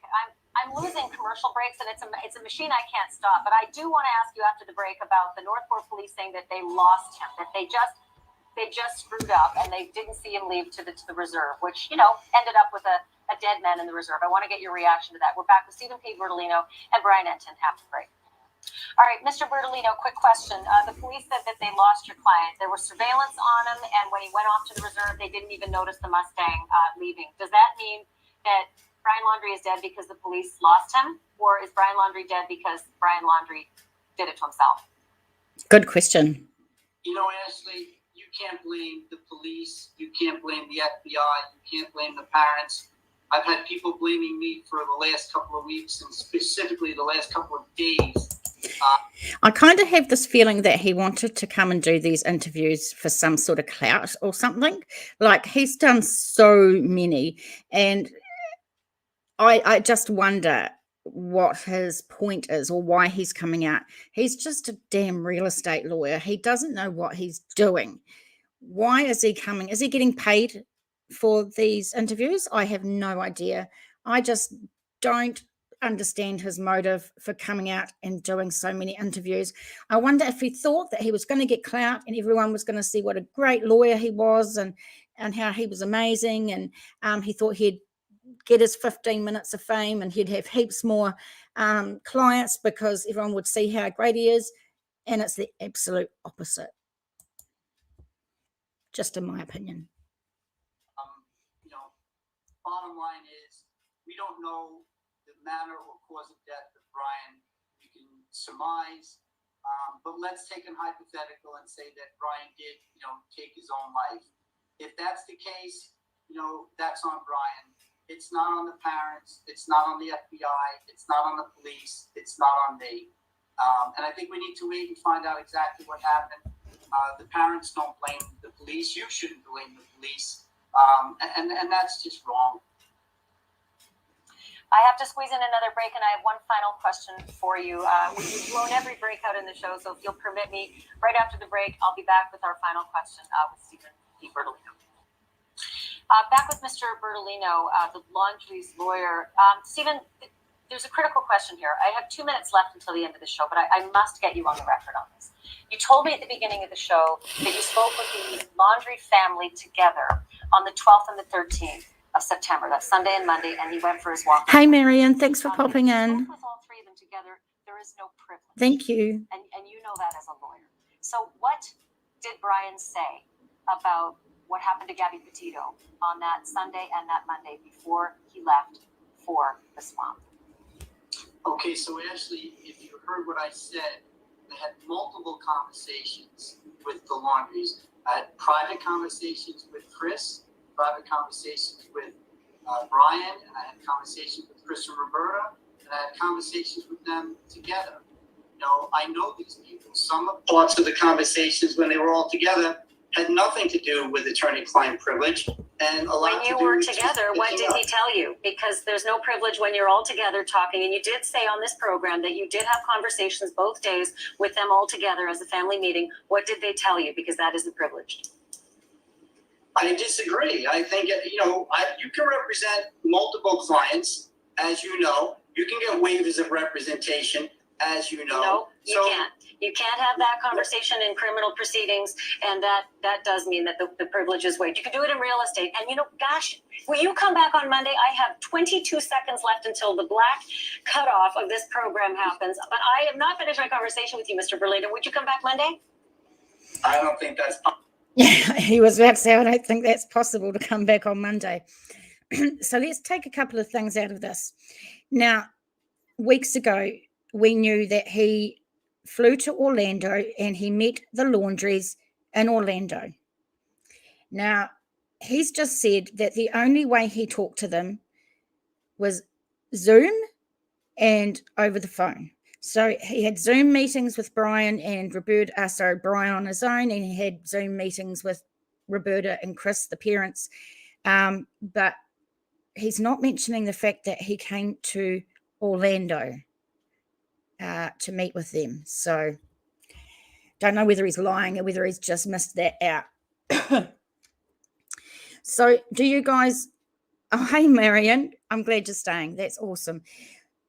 One of the other things I found out yesterday, which was very, very interesting, is apparently the feds put cameras in the neighbors' houses before Brian left and went missing.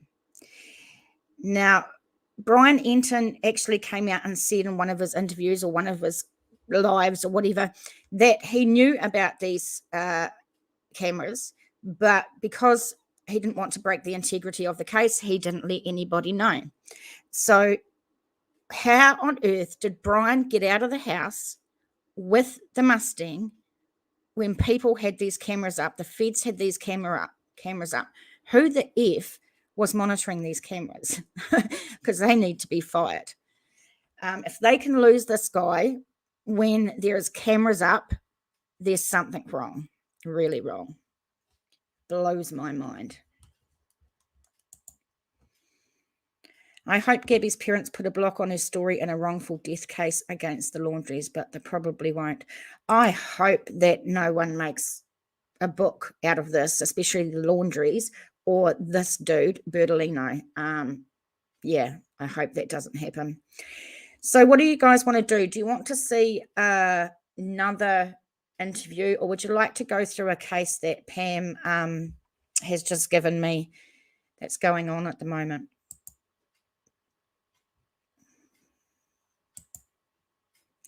Do you think Bert is getting paid for these interviews? Because he's done quite a few. And you know, I wonder when he gets so mad, I think, why doesn't he just get up and say, you know, I'm not interested? But he stays and he gets pretty damn angry. And is that because he's getting paid to stay or not?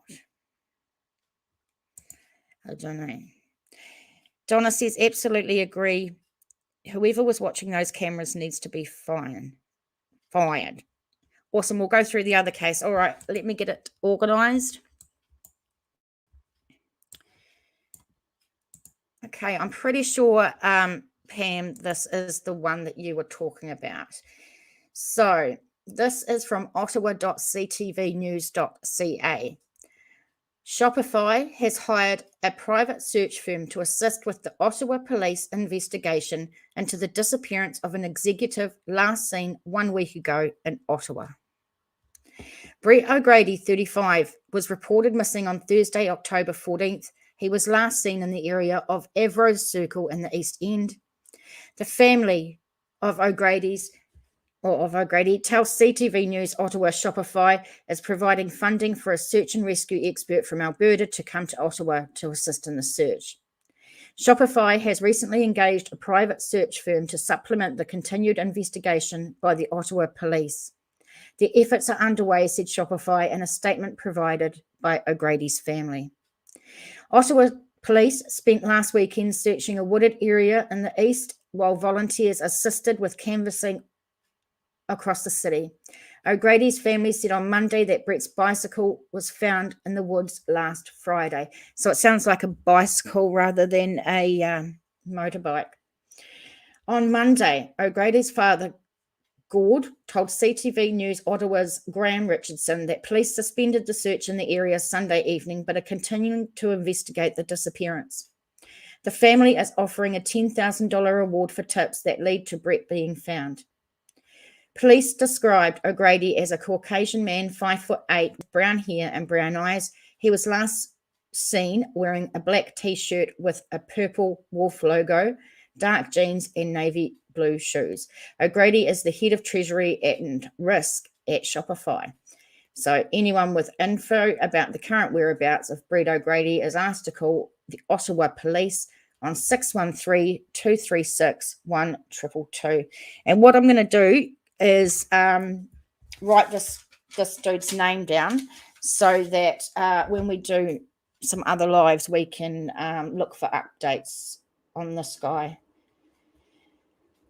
And of course, if you know anyone in the Ottawa area and let them know about this case, that would be really good as well. Okay. Marion, are you interested in coming on panel and having a chat about some cases? You don't have to show your face.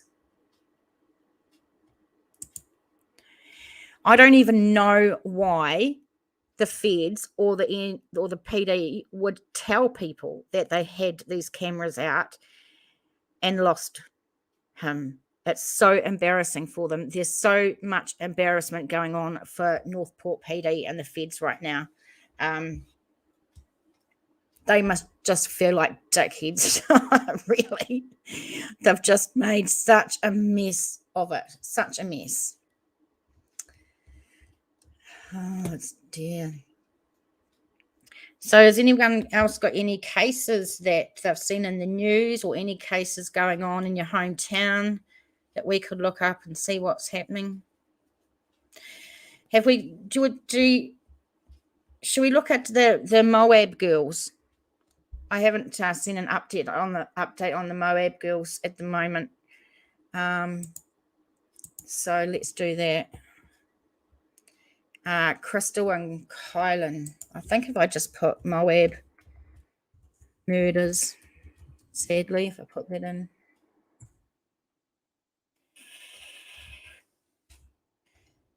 Press enter. Enter. Go. Enter.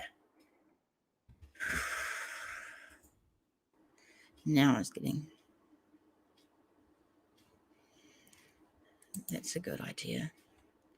Cool. So, Marianne, if you're still around after we look for this, we could get you on panel if you're interested. So let's see if we can get 23rd of the 9th. We want the latest 3rd of the 10th. It's 26th of the 10th. So we really want something.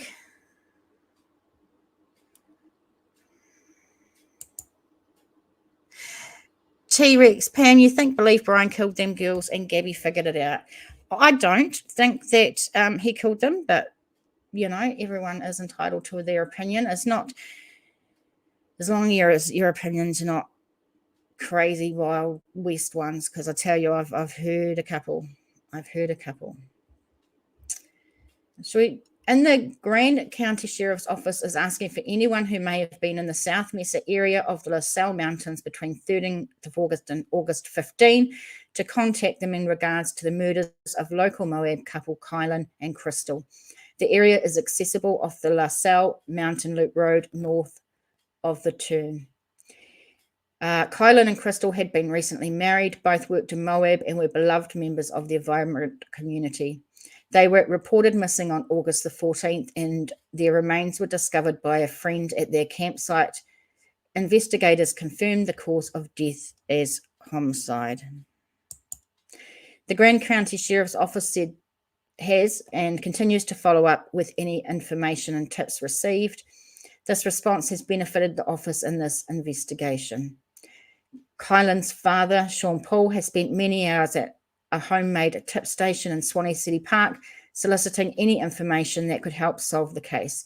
Community businesses have offered a total of $20,000 in rewards for tips, leading to a conviction of the killer. I'm glad about that. The Grand County Sheriff's Office has enlisted numerous labs and technicians to assist in the forensic analysis of items of interest in this case, but adding the analysis may take several months to complete. The FBI and Utah BI are assisting Grand County. Okay, so they're definitely getting the tips in, which is awesome. And it looks like someone's got $20,000 for the reward, which is amazing also. Sean, hello, welcome. Good to see you. We're just chewing the fat. Just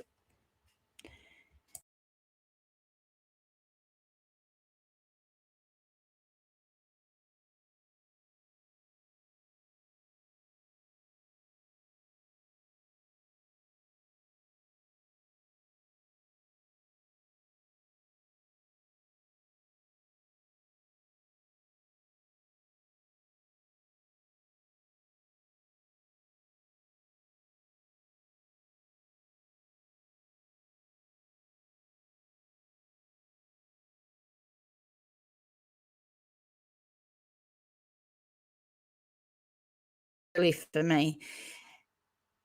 Anna, I sent an email to the people on Moab Girls case about people I know that just returned from there. I called Moab police to see if they picked up Brian. Couldn't tell me anything. Okay.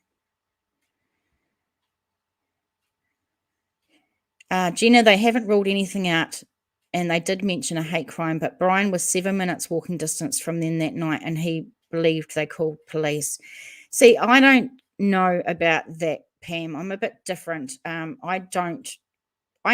know who called the police because we heard who was calling the police on the dash cam video. Marianne says, I heard they were shot many times each, enough to empty a clip, and then covered waist down. Each worse essay. Oh, that's awful.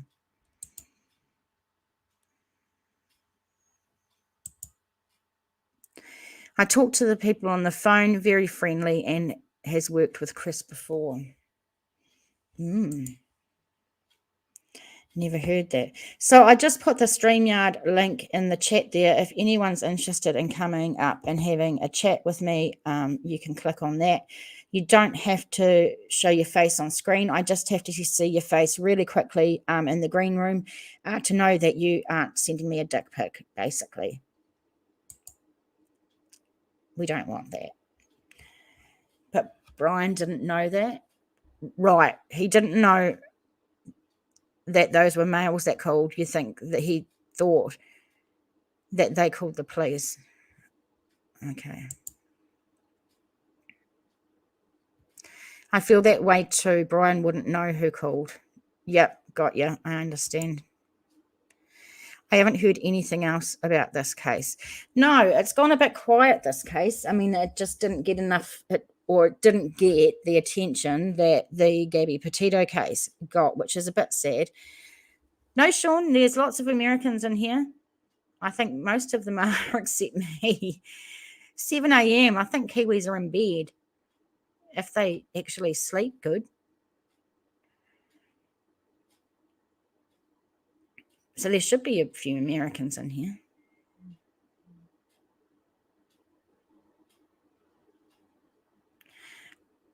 Donna, oh, here we go. Anna from Wisconsin. Donna, Florida. So there you go. I've got more international fans than my own Kiwi fans.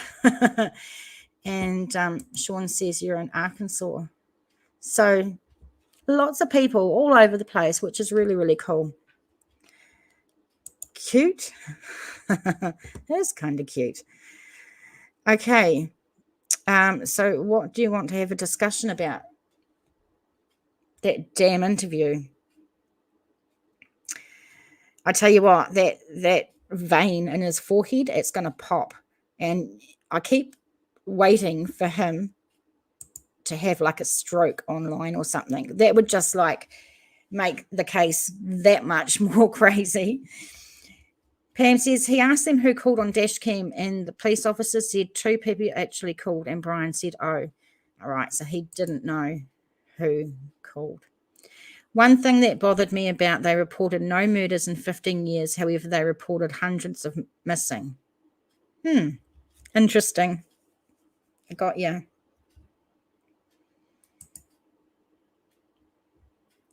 Georgia here. Anna, why are you saying, oh my God? Did I miss something? Oh my God. Oh my God, what? I don't know what you're talking about.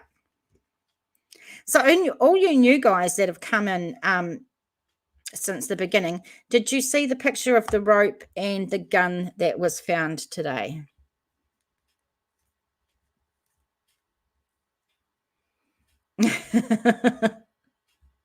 That's all right, Anna.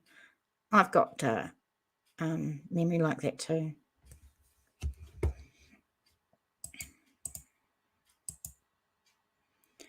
I heard rumor they don't put much effort in the missing in that area. Well, that's pretty damn sad, isn't it? You kind of want to hope that everyone puts in attention to the missing. Very, very sad. Well, I'm so glad that yous are coming from like everywhere. It's perfect. Thank you. Please make sure you give me a like button tick.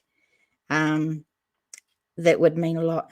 Nope. And what was the link for? The link was for, Jay, anyone who wants to come up on stream or on panel and have a chat with me about any of the cases and what we've been talking about. Sean says, what gun? Oh, I will show you the gun, eh?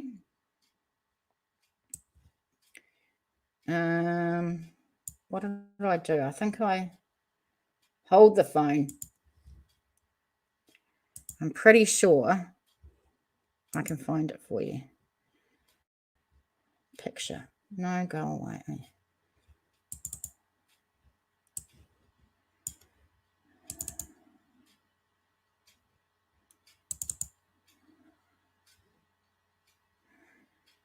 Okay, I'm just trying to bring up that picture of the phone.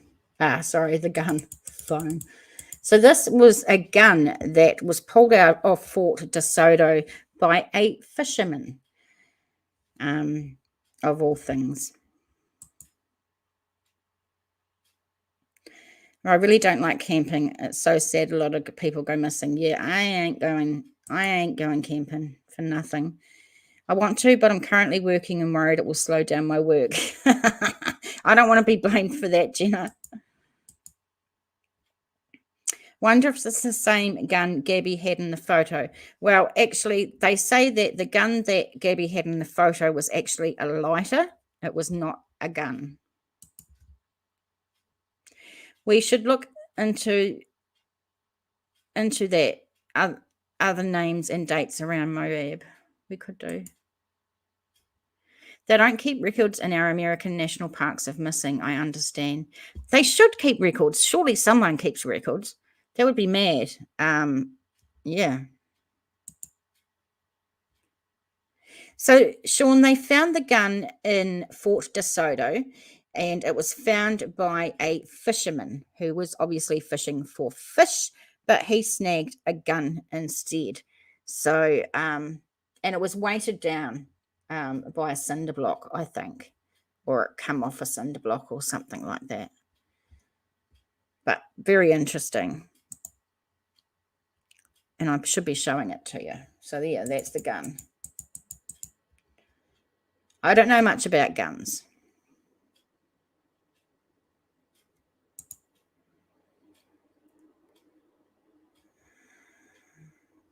So that's the picture of the gun. Also, there's a rumor going around that out in the reserve they found a noose, but we had a look at it and it's not a traditional noose. We think it is a foot swing. So if you hear things going on about a noose, it's not exactly correct. It is insane. You're absolutely right. It is insane. Julie, they don't release the records of missing in the national parks. They are federal, right? They should put an office in every campground so people there should sign in and then sign out. It would be a good idea. It would be a good idea, but as we were discussing probably before you came in, as we were just discussing, or actually it might have been on my video today of missing Cleo Smith in Australia. They said that the place where they were camping had someone that you were supposed to go and register, but they believe that not all of the people at the campground did register. So they are having trouble finding all the people that were there. I know, but we can look for area around Moab. So what do you want to look for, Anna?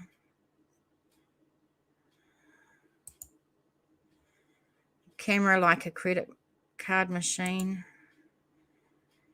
That's why they tell public, but they do, I'm sure. I know if the family declares them, they take them off missing report. If declared dead, they just drop name. Okay. Gina, they need to figure out who the gun is registered to. Well, that too. And it might not be registered to anyone, I guess. Maybe it's just some gun. Who knows? Who knows? It could be anybody that threw that gun down there. And it looks like shit. It looks rusty. It looks like it's been down there for a while.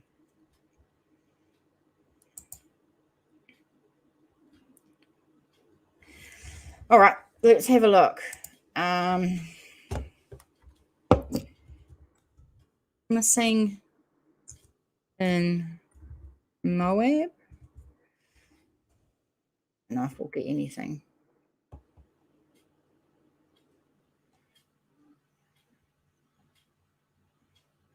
So it's just saying at the moment.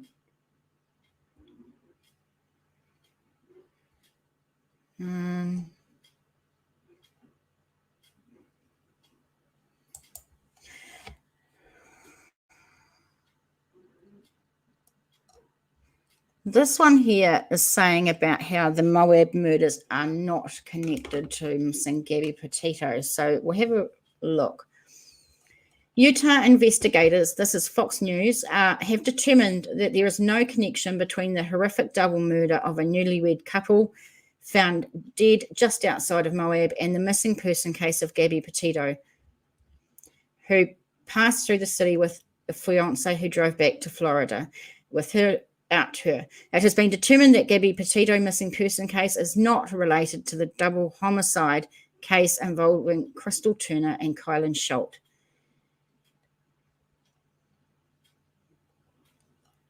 Crystal, 38, Kylan, 24, were found dead on August the 18th with multiple gunshot wounds in the South Mesa area.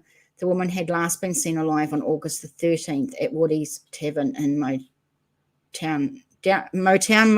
How about downtown Moab? I'm thinking that either someone followed them from the pub or it was that creepy guy. Do you know what? They described a creepy guy that was near their campsite before they were shot. I don't know if I would describe Brian as creepy. I think I would describe him as weird. Yeah, and not creepy.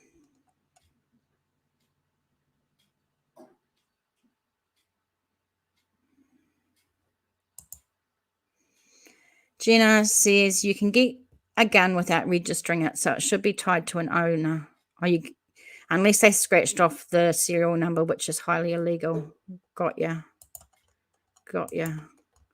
Hang on. My computer's doing the funky chicken. Oh, dear.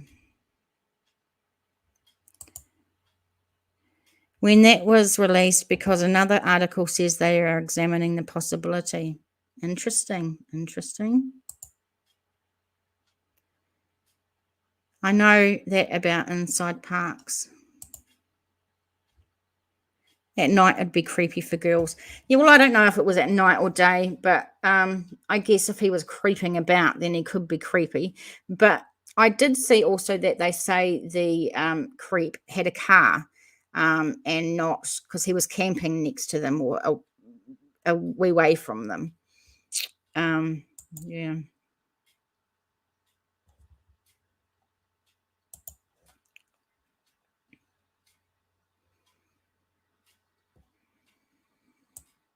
Yeah, it's amazing how many missing people were found because of this case, which is probably the only good thing that came out of it, if you know.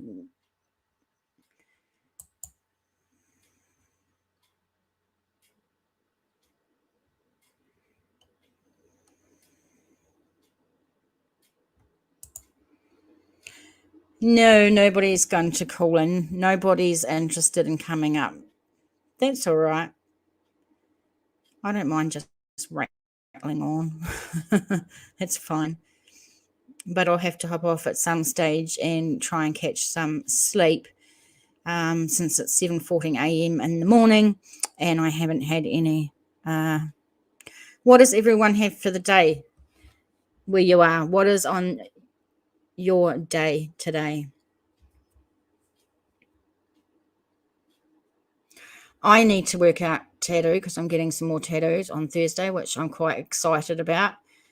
Well, excited on one hand and freaking out because it's going to be sore on the other.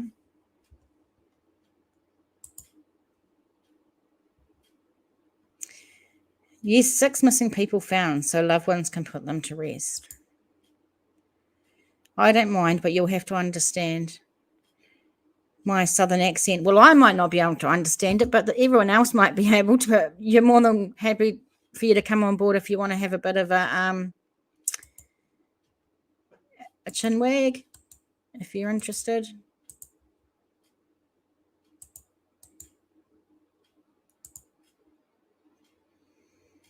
T-Rex is waiting for payday. Hate that. Jenna's working for a few more hours. And more wedding planning for your wedding. Oh, wow. Congratulations, Jenna.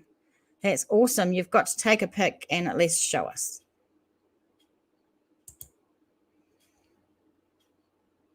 They do not keep records. If you do freedom of information, you get nothing. Oh, congrats, Jenna. That's so cool. I'm so happy for you. So I think, Sean, you should be able to click that link that I've put in there and join, I think.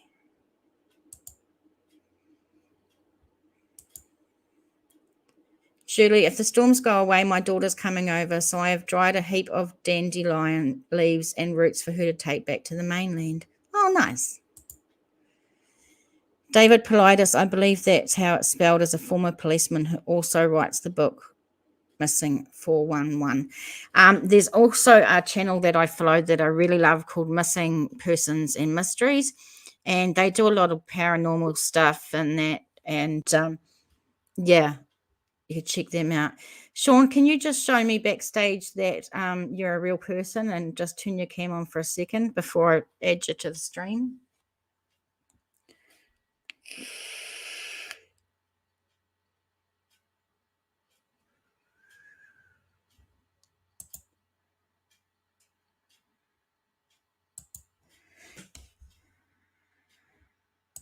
Sean, are you able to show me just a quick look at your face so I can make sure that you're not a dick pic, basically? Awesome. Thank you. You can turn it off now and I'll add you.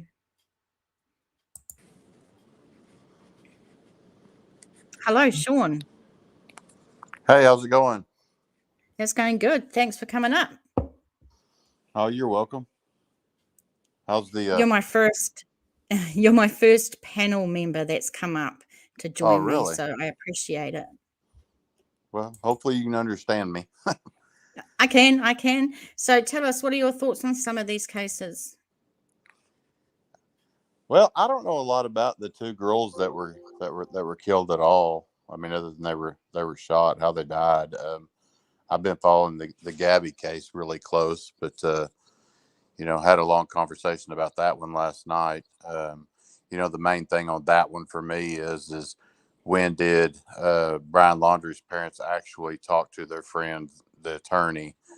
Because to me, it was, if they didn't talk to him until after the 10th or whenever, then I wonder, what they knew, because they should have contacted him. I mean, how do I say this? If they didn't contact him till the 10th or so, then obviously they knew something bad had already happened, or they would have answered the calls from her parents. So that whole thing kind of threw me off. It kind of made me wonder. Yeah. That Bertolino, he's definitely not the man for the job. I know that. I think he's way in over his head, and he's making everything a lot worse for them. Oh, definitely. Yeah. Well, I think he's the wrong kind of attorney, and he apparently, from what I've seen, doesn't have the right temperament for the trade at all. I mean, somebody loses their cool like that. He doesn't. Yeah, he shouldn't be an attorney if he can't keep his cool. And also, I mean, he's not a criminal attorney, and they needed one. He should have actually helped them retain a criminal attorney to give them the right advice, I think. Exactly. Yeah. I don't know. I mean, the whole thing kind of stinks to me. But as far as the two girls that were killed, I know that's what y'all were talking about. Me and my wife was talking about that the other night, and I was basically saying that, it's odd that people seem to die or get killed wherever Brian was. Because my wife was asking me, well, do you think the same person that killed the two girls could have killed Gabby and not Brian didn't do it? And I said, well, that'd be odd, because he would actually have to follow them up where they went to kill Gabby, and that just don't make sense to me. So I don't think it makes sense to me either. I don't think personally that Brian shot the Moab girls at all. I think it was just a coincidence. probably just a very I don't know. There's a lot of coincidences in this case, but that's what my guess would have been. I don't, I didn't think he was the type of person that could kill her either, but who knows? I Yeah. mean, obviously he is. To me, when he got in her van and drove back to Florida, he only had, maybe a 10% chance of innocence to me. And then when he lawyered up, that dropped to about 2%. And then when he ran away, it dropped to basically 0. So, But I think that lawyering up, I don't think is what looks suspicious. If something happened to my kids who are adults and they got into some sort of trouble, I would hire them a lawyer straight away as well. And that's because I don't trust police. I think they can be bullies, and they're not always good. I I totally wouldn't, agree. Yeah. yeah, I would encourage my kid to go to the police with the lawyer and talk. But I definitely think I'd hire a lawyer straight away. But that all bounces back to the question I was asking earlier, when they actually hired their friend, the attorney, because if they hired him before the police ever showed up, why did they actually think they needed an attorney? I mean, if Brian just left her in Wyoming, standing in a parking lot, that's not a crime. It's a crappy thing to do, and no man should do it. But I mean, why not just answer the phone and say, "Hey, I left her butt there. I came home." Yeah. The whole thing's just a circus. I mean, Summer Wells has turned into a circus, and then this one's turned into a circus, and it just makes you think, well, what case next is going to be? Hey, Annie, good morning. I did start about 5 a.m. because I haven't been to bed yet. I could not sleep, so I thought I would jump on here and see who was about, and I knew everyone in America would be up to talk to me. What time is it there? It is 7:22 a.m. right now. Oh, it's an AM. Okay. I was Yeah. thinking maybe middle of the night. No, what time it is where you are? It's 1:20 here. And I used to spend a lot of time in Belgium, and it was basically, a 12-hour difference. That's why I was my geography is awful. I don't really know where New Zealand is. So I don't really know, what that compares to as far as where Belgium is, but, Way on the other side of the world. Do you know where Australia is? yeah. Well, I knew it was on the other side of the world. I wasn't saying you were actually in Europe, but I've just assumed if, I went 12 hours that way, that you were 12 hours the other way, but I'm way off. So We're the first in the world to see the sunrise. So we're a day ahead of the rest of the world. oh, wow. Oh, But so we you're don't actually know. on a different day. We don't know the lotto numbers though. Even though we're ahead, Gotcha. we don't know the lotto numbers. Yes, we're the other side of Australia, or under Australia. Well, that's a place I've So, always wanted to Marianne, go. to New Zealand or Australia? I'd go to either one, to be honest with you. I just want to come over to that part of the world. Well, I would say go to New Zealand, of course, before you go to Australia. But our borders are closed because of COVID, so no one's getting in anytime soon. Is it going up or down there? Oh, it's going up at the moment. Oh, We were wow. really, really lucky. We didn't have it for over a year, and then about 2 months ago, we got Delta into New Zealand, and there's only one city really that's got it, and that's Auckland. They've been locked down for about 2 months, but the rest of the country has been relatively free. So poor people in Auckland. Now, Angelina just said they had drugs on them too. Is she talking about the 2 girls?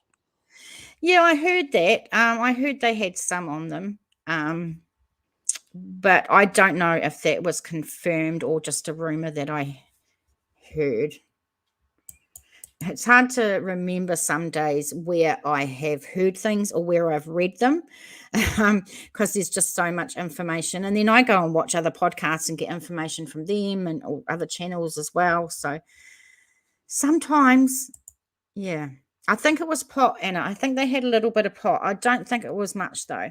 But looking, and because a lot of people thought that maybe it had to do with drugs, but I don't know. I wonder if it was a hate crime to myself, but we don't know. You wonder if it was what? A hate crime because they were married girls. Yeah. for the two. So I think that's what I'm thinking. But they say they don't know. There's no suspects. They don't know what went and happened. So it's I quite don't know sad. how that part of America. I don't know how that part is. If it's very accepting of that kind of relationship or not. No, well, I mean, Utah's mainly Mormons, isn't it? Right. Yeah. Yeah, and I don't know if Mormons would accept gays people. I'm not sure. I don't know much about Mormons. But I just think some lunatic was seeing them out there and following them around a bit and thought, I don't like seeing two girls do this. And yeah, Marion So they have no. says, sorry, so what was that? So they have no suspects in that case right now. No suspect. Everyone's a suspect and they have no suspects. So who knows? Marion said, is there a charge to speak from America to New Zealand on the stream? Nope, no charge. Angela says, were they SA? I don't know, but apparently they both had their pants off when they were found.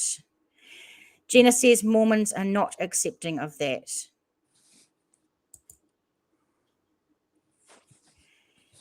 Anna, we should snoop around online about Moab. We could do, like, you want to find out about the city or what? Anna says there is 17 people are getting investigated about the Moab girls. Oh, I hope they find them. There's so many unsolved cold cases, the population there's not too huge, so it'd either have to be that or somebody that just was traveling the area. But I mean, you wouldn't think they would be that many suspects in that little area, but no, I don't know. It's so sad. Pam says they thought at first they were SA, but they weren't. Annie says they need more CCTV. Annie, I seen you last night on a channel, and I was just leaving the channel because I found it and I got so shitty. I was about to blow my stack. I'm not going to mention the creator, but basically he has people call in with any speculation, any information they want to share about this case, whether they made it up or whether it's bullshit or whether it's a lie, whatever. And they all just accept it. And I'm going, no, this is not right. This is not right. And I'm telling them, this is what happened and this is what happened. And no one was listening to me. And I got so shitty. I had to leave. I couldn't stand it. It was so horrible. I won't tell you who it was, though. Jenna says it had to be someone who knew them and maybe wanted to date on them, but found out she was gay. That's just a guess. Yeah. Well, any guess is a good one right now, I guess. Well, any guess is, because they don't know, do they? Mm-mm. It's very, very sad. Jenna says, then again, some people just cannot accept that others are different. Yeah, unfortunately. Pam says she'll always believe Brian did it until proven different. Fair enough. Yes, that was my first time seeing that one. I wasn't on there long either. Yeah, I don't think I'll be going back to it. I don't mind speculation and I don't mind people having different views, but I don't want people getting wild and just making shit up, really. I mean, it doesn't help the case whatsoever. And it doesn't give YouTube crime creators, I mean, it makes us look silly when they do that, I think. There's some crazy ones on here, I know that. Yeah, I know. I even ended up on a drama channel today and I was just shaking my head, and it's supposed to be true crime community and it's just drama, and it's so embarrassing. People think bad of YouTubers anyway, and then when you have these stupid YouTubers that make it worse, it's just embarrassing, and it makes it embarrassing for the rest of us. It pees me off. Just saying. I'm actually I pretty never new to knew. YouTube. Oh, are you? How long have you been on it for? Well, I've been on YouTube TV forever, but as far as YouTube live stuff, I just recently discovered it a couple of months ago, um, and been very hooked. I need to get away from it probably for a while, but it's It brings you in. It oh yeah, brings you in, and then you find out that you can never leave. hey, it keeps me off of Facebook. Oh yeah, well, Facebook isn't all that great. Yeah, I agree. Yeah. So, Anna, I called talk to the private investigator on the phone for about half an hour. About what? I'm a bit lost. Yeah, we talked about the Chloe case here, Annie. I released a video today of Chloe's case with some updated information in it. So if you get a chance, watch the video that I released today. I released two. But very, very sad. She hasn't been found. They've stopped searching really at the campsite, and they believe she's been abducted. So very, very sad case.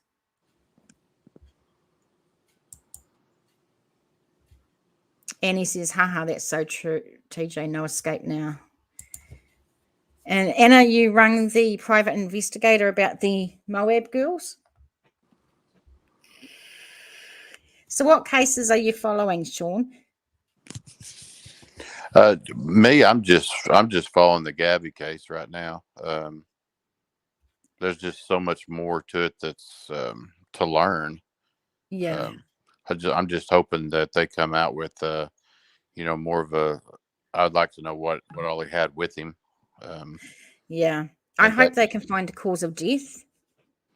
Well, they put a thing out this morning that says it was undetermined, that they can't figure that out. So Oh, I haven't seen that. yeah, so I don't know.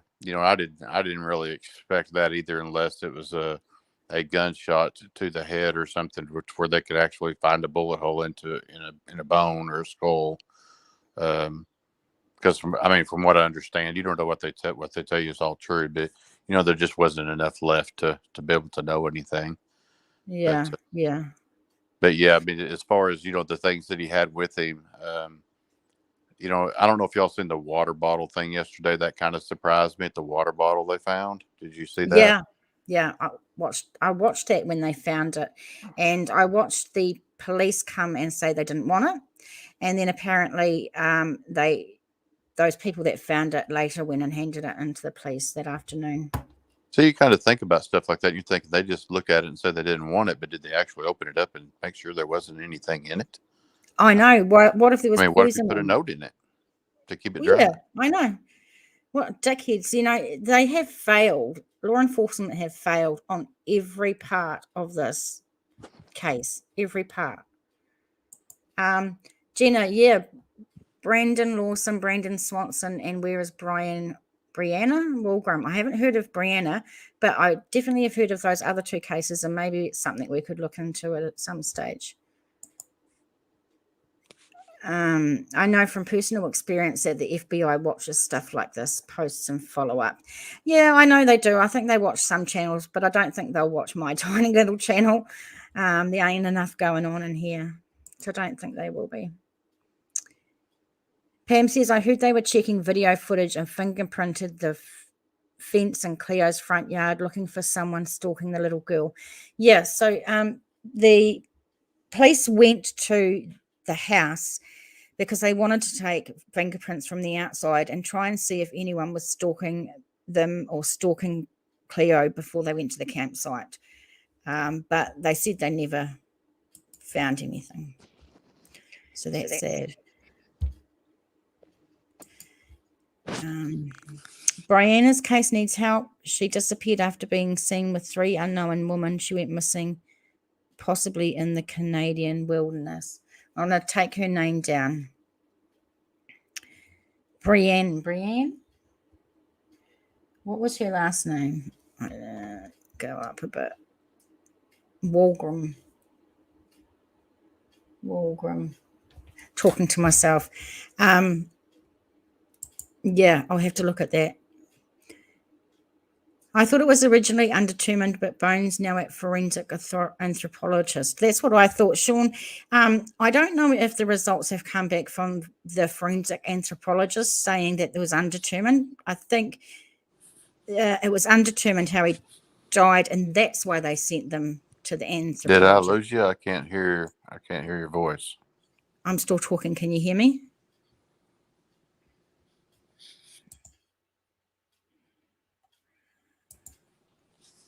Can you hear me?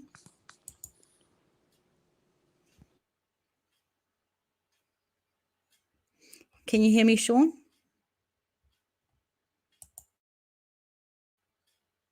Oh, he's gone. I lost him. Yeah, so the remains are with an anthropologist. That's right. But thanks, Sean, for coming up. It was good. So I'm going to go offline at the moment. I've been here for 2.5 hours and it's 7:30. I'm very tired already. I'm going to have a little sleep or a little nap, a nana nap, and then I might come back on. Sean says, I lost your voice or something else went wrong. Yeah, Sean, I'm sorry. I don't know what went wrong, dude. I'm not a technical person, so I don't know. Please, if you're in here, please hit that like button for me, subscribe, share this out where you can. The algorithm is, we need to get that so people can find my channel, and the algorithm hates my face. So I would love to get your help to get it out there. No drama on this channel, Angelina, that's for sure. Anna says, it was cool to hearing him. Be safe. Don't give up on the channel. Yeah, I'm not going to give up just yet because I've still got you guys. Like I said, hey, Sean, thanks for coming up. That was awesome. Thanks for being with me this morning, guys. I might come on a bit later if I'm feeling up to it. Please have a great day. I appreciate you all. And I'll see you later, alligators. Thanks, guys.